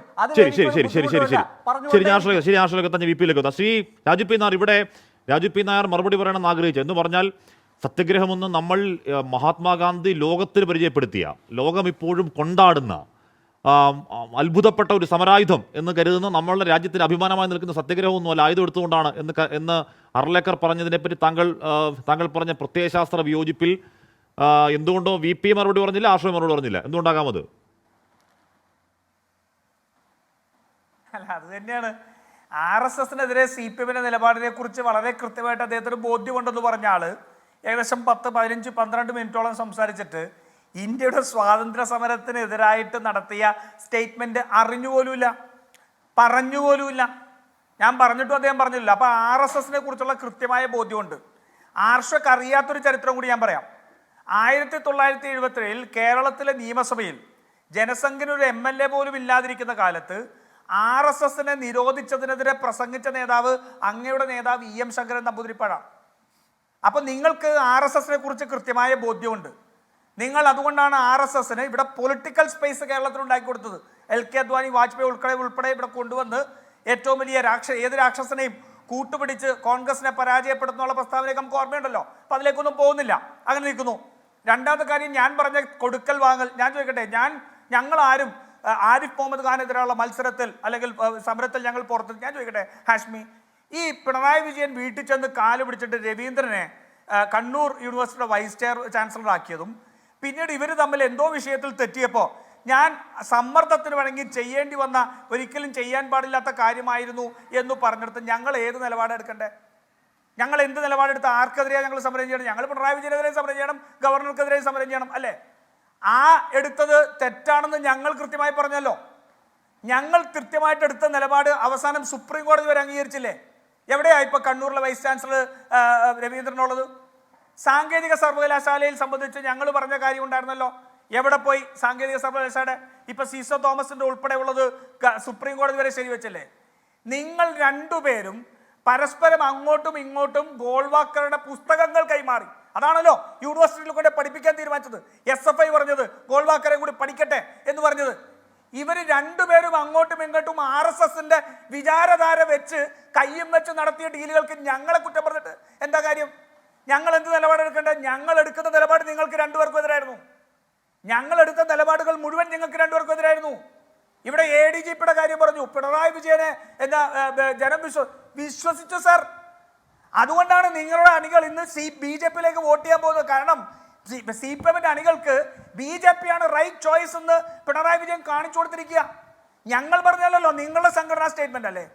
ആലപ്പുഴയിലും ആറ്റിങ്ങലും ഉൾപ്പെടെയുള്ള സ്ഥലങ്ങളിൽ മുഴുവൻ പിന്നാക്ക വിഭാഗത്തിൽ CPM-ന്റെ വോട്ട് മുഴുവൻ BJPയിലേക്ക് ഒലിച്ചുപോയി എന്നുള്ളത്. കാരണം നിങ്ങൾ നിങ്ങളുടെ അണികളോട് പറഞ്ഞു കൊടുത്തു BJP നമുക്ക് ചേരാൻ കഴിയുന്നതാണ്, അതേസമയം കോൺഗ്രസ് ചേരരുത്, കോൺഗ്രസിനോട് ശക്തമായ സമരം നടത്തണം, ഇല്ലേ? ഈ ഒരു നറേറ്റീവ് കഴിഞ്ഞ കാലങ്ങളിൽ കൊണ്ടുവന്നുകൊണ്ടല്ലേ? അതുകൊണ്ടല്ലേ RSSന്റെ ജനറൽ സെക്രട്ടറിയെയും റാം മാധവ് എന്ന് പറയുന്ന RSSന്റെ ഒരു നേതാവിനെയും രണ്ടുപേരെയും 10 ദിവസത്തെ ഇടവേളയിൽ പോയിരിക്കുന്ന കണ്ട ആള് ഇപ്പൊ DGP ആവാൻ വേണ്ടി കുപ്പായം തയ്ച്ചിരിക്കുന്നത്? ഇതിന് മുമ്പുണ്ടായിരുന്ന DGP ഉണ്ടായിരുന്നല്ലോ. ആ DGP ആരാ? ലോക്നാഥ് ബെഹ്റ എന്തായിരുന്നു? ലോക്നാഥ് ബെഹ്റയെ കുറിച്ച് ഏറ്റവും കൂടുതൽ എന്താ? അമിത്ഷായുടെ വ്യാജ ഏറ്റുമുട്ടൽ കേസിൽ പോലും അദ്ദേഹത്തെ സഹായിച്ച ആളെ ഇവിടെ കൊണ്ട് നിർത്തിയല്ലോ. അത് കഴിഞ്ഞിട്ട് ഇപ്പൊ KMRന്റെ തലപ്പത്തിരിക്കില്ലേ? 8 വർഷമായിട്ട് RSSന്റെ നിർദ്ദേശങ്ങൾക്കനുസരിച്ച് നടക്കുന്ന കാര്യങ്ങൾ കേരളത്തിൽ എന്തൊക്കെ ഞാൻ എണ്ണി പറയാലോ. ഇനി രാഷ്ട്രീയമായ നിലപാട് നോക്കൂ. അമിത്ഷായുടെയും നരേന്ദ്രമോദിയുടെയും പ്രസംഗം എഴുത്തുകാരൻ അല്ലേ വിജയരാഘവൻ? അമിത്ഷായ്ക്കും നരേന്ദ്രമോദിക്കും എന്തു പറയണം എന്നുള്ള ആയുധം ഇട്ട് കൊടുത്തവരാണ് ഇവര്. ഇത് പണ്ടും ചെയ്തിട്ടുണ്ട്. ലവ് ജിഹാദ് എന്ന് പറഞ്ഞ കാര്യം 20 ശരി, ശരി, വർഷത്തിനുള്ളിൽ ശരി, നമുക്ക് കേരളം വിശാലമായ ഒരു ചർച്ചയ്ക്ക് മുസ്ലിം സമയമില്ല. ഭൂരിപക്ഷ പ്രദേശമാവുന്നു. നമുക്ക് കഴിഞ്ഞ ദിവസം ചർച്ച ചെയ്താണ് അല്ല, വിജയരാഘവൻ ഞാൻ പ്രസ്താവനയൊക്കെ. അത് പറയട്ടെ. ഒന്ന് അപ്പോൾ പറഞ്ഞു ഈ RSSന് വേണ്ടിയിട്ട് രാഷ്ട്രീയ ആയുധം കൊണ്ട് കൊടുക്കുന്ന RSSന്റെ ഏറ്റവും വലിയ കേരളത്തിലെ പങ്കാളി CPM അല്ലേ ഇന്നത്തെ? നിരോധനത്തിനെതിരെ പ്രസംഗിച്ച നേതാവല്ലേ? VP ആരിഫ് മുഹമ്മദ് ഖാനെ കേരളത്തിൽ മിസ് ചെയ്യും. കാരണം എന്താണ്, സർവകലാശാല ക്യാമ്പസിൽ രാത്രി തങ്ങുന്നു, രാത്രി പുറത്തിറങ്ങുമ്പോഴേക്കും SFIയുടെ ബാനർ കാണുന്നു, ആരവിടെ അഴിച്ചിറക്കുക ബാനർ എന്ന് ഉത്തരവിടുന്നു. 10 ബാനർ അഴിച്ചെടുക്കുമ്പോഴേക്കും SFI 100 ബാനർ കയറ്റുന്നു, അതിൽ പിണങ്ങി മിഠായി തെരുവ് നടക്കുന്നു, പോയി അലുവ വാങ്ങിക്കുന്നു എന്ന് പറഞ്ഞാൽ മൊത്തത്തിൽ ഈ പറയുന്ന വർഷങ്ങളിലൊക്കെ എന്താണ് ഒരു പെർഫോമൻസ് ബേസ്ഡ് പ്രവർത്തനം കാഴ്ചവെച്ച ആളാണ് ആരിഫ് മുഹമ്മദ് ഖാൻ. ബീഹാറിലേക്ക് പോകുമ്പോഴോ ശ്രീ VP അവിടെ മോദിയെ താങ്ങി നിർത്തുന്ന സഖ്യകക്ഷിയുടെ ഒരു മുഖ്യമന്ത്രി കൊടുക്കുന്ന പേപ്പർ കൈയും വായും പൊത്തി ഒപ്പിട്ട് കൊടുക്കലല്ലാതെ മറ്റെന്തെങ്കിലും പണി ആരിഫ് മുഹമ്മദ് ഖാനുണ്ട്? ആ അർത്ഥത്തിൽ അതൊരു പണിഷ്മെന്റ് ട്രാൻസ്ഫർ ആയിരുന്നു യഥാർത്ഥത്തിൽ ശ്രീ VP ശ്രീനാഥൻ. ഒന്നാമത്തെ കാര്യം, അദ്ദേഹത്തിൻ്റെ കാലാവധി കഴിഞ്ഞിട്ടാണ് അദ്ദേഹം പോകുന്നത്. ഞാൻ മനസ്സിലാക്കുന്നത് സെപ്റ്റംബർ 19 കാലാവധി കഴിഞ്ഞിട്ടുണ്ട്. പിന്നെ അദ്ദേഹം പോയി പുതിയ ആൾ വന്നതുകൊണ്ട് നിങ്ങൾക്ക് മാധ്യമങ്ങൾക്ക് കുറച്ച് നഷ്ടം ഉണ്ടാവും. അത് നിങ്ങൾക്ക് ചൂടുള്ള വാർത്തകൾ കിട്ടുന്നത് ഒരു പക്ഷേ സോഫ്റ്റ് സ്പോക്കണായ വളരെ എന്താ പറയുക റിസർവ്ഡായ ഒരു സ്വഭാവക്കാരനായ രാജേന്ദ്ര അർലേക്കറിൽ നിന്നും പ്രതീക്ഷിക്കേണ്ട. അപ്പോൾ മാധ്യമങ്ങൾക്ക് ചൂടുള്ള വാർത്തകൾ ഒരു പക്ഷേ നഷ്ടമായേക്കാം. അത്തരത്തിലുള്ളൊരു നഷ്ടം നിങ്ങൾക്ക് സംഭവിച്ചേക്കാം. അതിൽ കവിഞ്ഞ് വലിയ വ്യത്യാസമൊന്നും ഞാൻ പ്രതീക്ഷിക്കുന്നില്ല. കാരണം ഈ രാജ്യത്ത് ചില നിയമങ്ങളുണ്ട്. ആ നിയമങ്ങൾക്കനുസൃതമായിട്ടേ ഭരണഘടനാ പദവിയിലിരിക്കുന്ന ആളുകൾക്ക് പ്രവർത്തിക്കാൻ സാധിക്കുള്ളൂ. ഇപ്പോൾ കോൺഗ്രസ്സുകാർ ഇപ്പോൾ വലിയ എന്തൊക്കെയോ പറയുന്നുണ്ടല്ലോ. ഈ ആളുകൾ ഇന്ത്യ ഭരിച്ച സമയത്ത് 90-ലധികം സംസ്ഥാന സർക്കാരുകളെ പിരിച്ചുവിട്ടിട്ടുണ്ട്. ഇന്ന് അങ്ങനെ സംസ്ഥാന സർക്കാരുകളെ പഴയ പോലെ പിരിച്ചുവിടാൻ പറ്റുന്നില്ല. എന്തുകൊണ്ടാണ്? ഒന്ന്, നമ്മളെ ജനാധിപത്യത്തിൽ നമ്മുടെ ഭരണാധികാരികളൊക്കെ കുറേ കൂടി പക്വമായി പെരുമാറാൻ തുടങ്ങി. 2, 1989 ഈ കോൺഗ്രസ്സുകാർ ഏതോ MLA-മാരുടെ വ്യാജ ഒപ്പിട്ടിട്ട് പിന്തുണ പിൻവലിച്ചു എന്നുള്ള കത്ത് ആ കർണാടക ഗവർണർക്ക് കൊടുത്തിട്ട് SR ബൊമ്മയെ സർക്കാരിനെ പിരിച്ചുവിട്ടു. അതിൽ സുപ്രീം കോടതിയിൽ പോയപ്പോൾ സുപ്രീം കോടതിയുടെ ഭരണഘടനാ ബെഞ്ച് ഗവർണർ എങ്ങനെയായിരിക്കണം ഈ സർക്കാരുകളെ പിരിച്ചുവിടേണ്ടത് എന്നതിനെപ്പറ്റി മാനദണ്ഡങ്ങൾ നിശ്ചയിച്ചു. മാത്രവുമല്ല, പിരിച്ചുവിട്ട് കഴിഞ്ഞാൽ 90 ദിവസത്തിനുള്ളിൽ രാജ്യസഭയും ലോക്സഭയും പാസ്സാക്കണമെന്നും പറഞ്ഞു. അങ്ങനെ വന്നപ്പോൾ അത് നിന്നു. ഓർമ്മയുണ്ടാകും, 1997-ലോ 6-ലോ ആണ് ശ്രീ കല്യാൺ സിംഗിൻ്റെ നേതൃത്വത്തിലുള്ള ഉത്തർപ്രദേശ് സർക്കാരിനെ നിയമസഭയുടെ അകത്ത് ബഹളമുണ്ടാക്കി എന്ന് പറഞ്ഞിട്ട് ഈ മഹാമാരി പിരിച്ചുവിട്ടു. അത് മൊത്തത്തിൽ ഭരിക്കുമ്പോഴാണ്, എല്ലാവരും കൂടി ഭരിക്കുമ്പോഴാണ്. ഐക്യ ഗുജറാത്ത് പ്രധാനമന്ത്രി, കോൺഗ്രസ് പുറമേ നിന്നുള്ള സപ്പോർട്ട്, CPM അകത്തു നിന്നുള്ള സപ്പോർട്ട്, CPI മന്ത്രി ഇന്ദ്രജിത് ഗുപ്തോ അന്നാണ് പിരിച്ചുവിട്ടത്. പക്ഷേ KR നാരായണൻ എന്ന കോൺഗ്രസ്സുകാരനായിരുന്ന രാഷ്ട്രപതി മടക്കി. നാണം കെട്ടുവന്ന് എന്താ പറഞ്ഞത്? SR ബൊമ്മെ കേസിൽ സുപ്രീം കോടതി പറഞ്ഞ മാനദണ്ഡങ്ങൾ പാലിച്ചിട്ടുണ്ടോ എന്ന് പരിശോധിക്കാൻ പറഞ്ഞിട്ട് അവസാനം അത് പിൻവലിക്കേണ്ടി വന്നു. അപ്പോൾ ഇന്ന് അങ്ങനെയൊന്നും നടക്കില്ല. അതൊക്കെ നമ്മുടെ ജനാധിപത്യത്തിൽ സുപ്രീം കോടതിയുടെ വിധി, അതുപോലെ തന്നെ ലെജിസ്ലേഷൻസ് ഒക്കെ വന്നിട്ട് ഇതിനൊക്കെ വ്യവസ്ഥകൾ വന്നു. ഒരു ഭരണഘടനാ പദവിയിൽ ഇരിക്കുന്ന ആൾക്കും പണ്ട് കോൺഗ്രസ്സുകാർ പെരുമാറിയ പോലെ India is Indira, Indira is India അങ്ങനെയൊക്കെ ആയിരുന്നല്ലോ. AICC പ്രസിഡന്റ് DK ബറുവ പറഞ്ഞതാ, India is Indira, Indira is India. പോരെ, ബഹുക്കേമായില്ലേ? ഈ കാലമൊന്നും അല്ല ഇന്ന് അതൊന്നും നടക്കില്ല.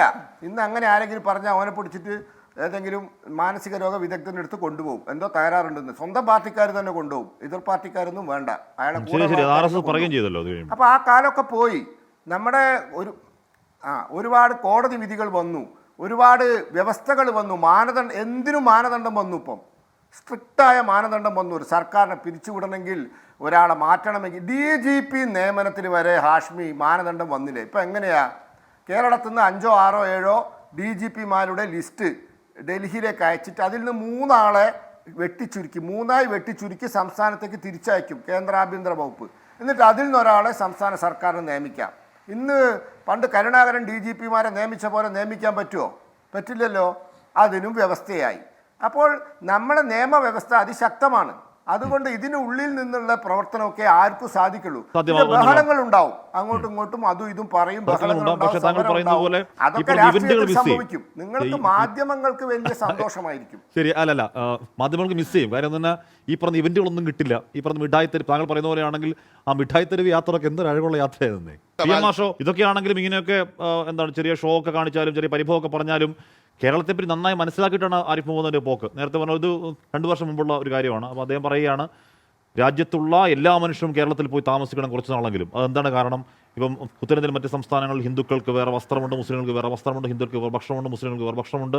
കേരളത്തിലേക്ക് വരും, അവിടെ എല്ലാം ഒന്നാണ്, അവിടെ മതങ്ങൾ മനുഷ്യനെ ഭിന്നിപ്പിക്കാൻ ഉപയോഗിക്കുന്നതല്ല എന്നൊക്കെ പറഞ്ഞ് വളരെ മനോഹരമായി പറഞ്ഞില്ല. അപ്പോൾ കേരളത്തെ സ്നേഹമാണ് ആരിഫ് മുഹമ്മദ് ഖാൻ. ആർഷോ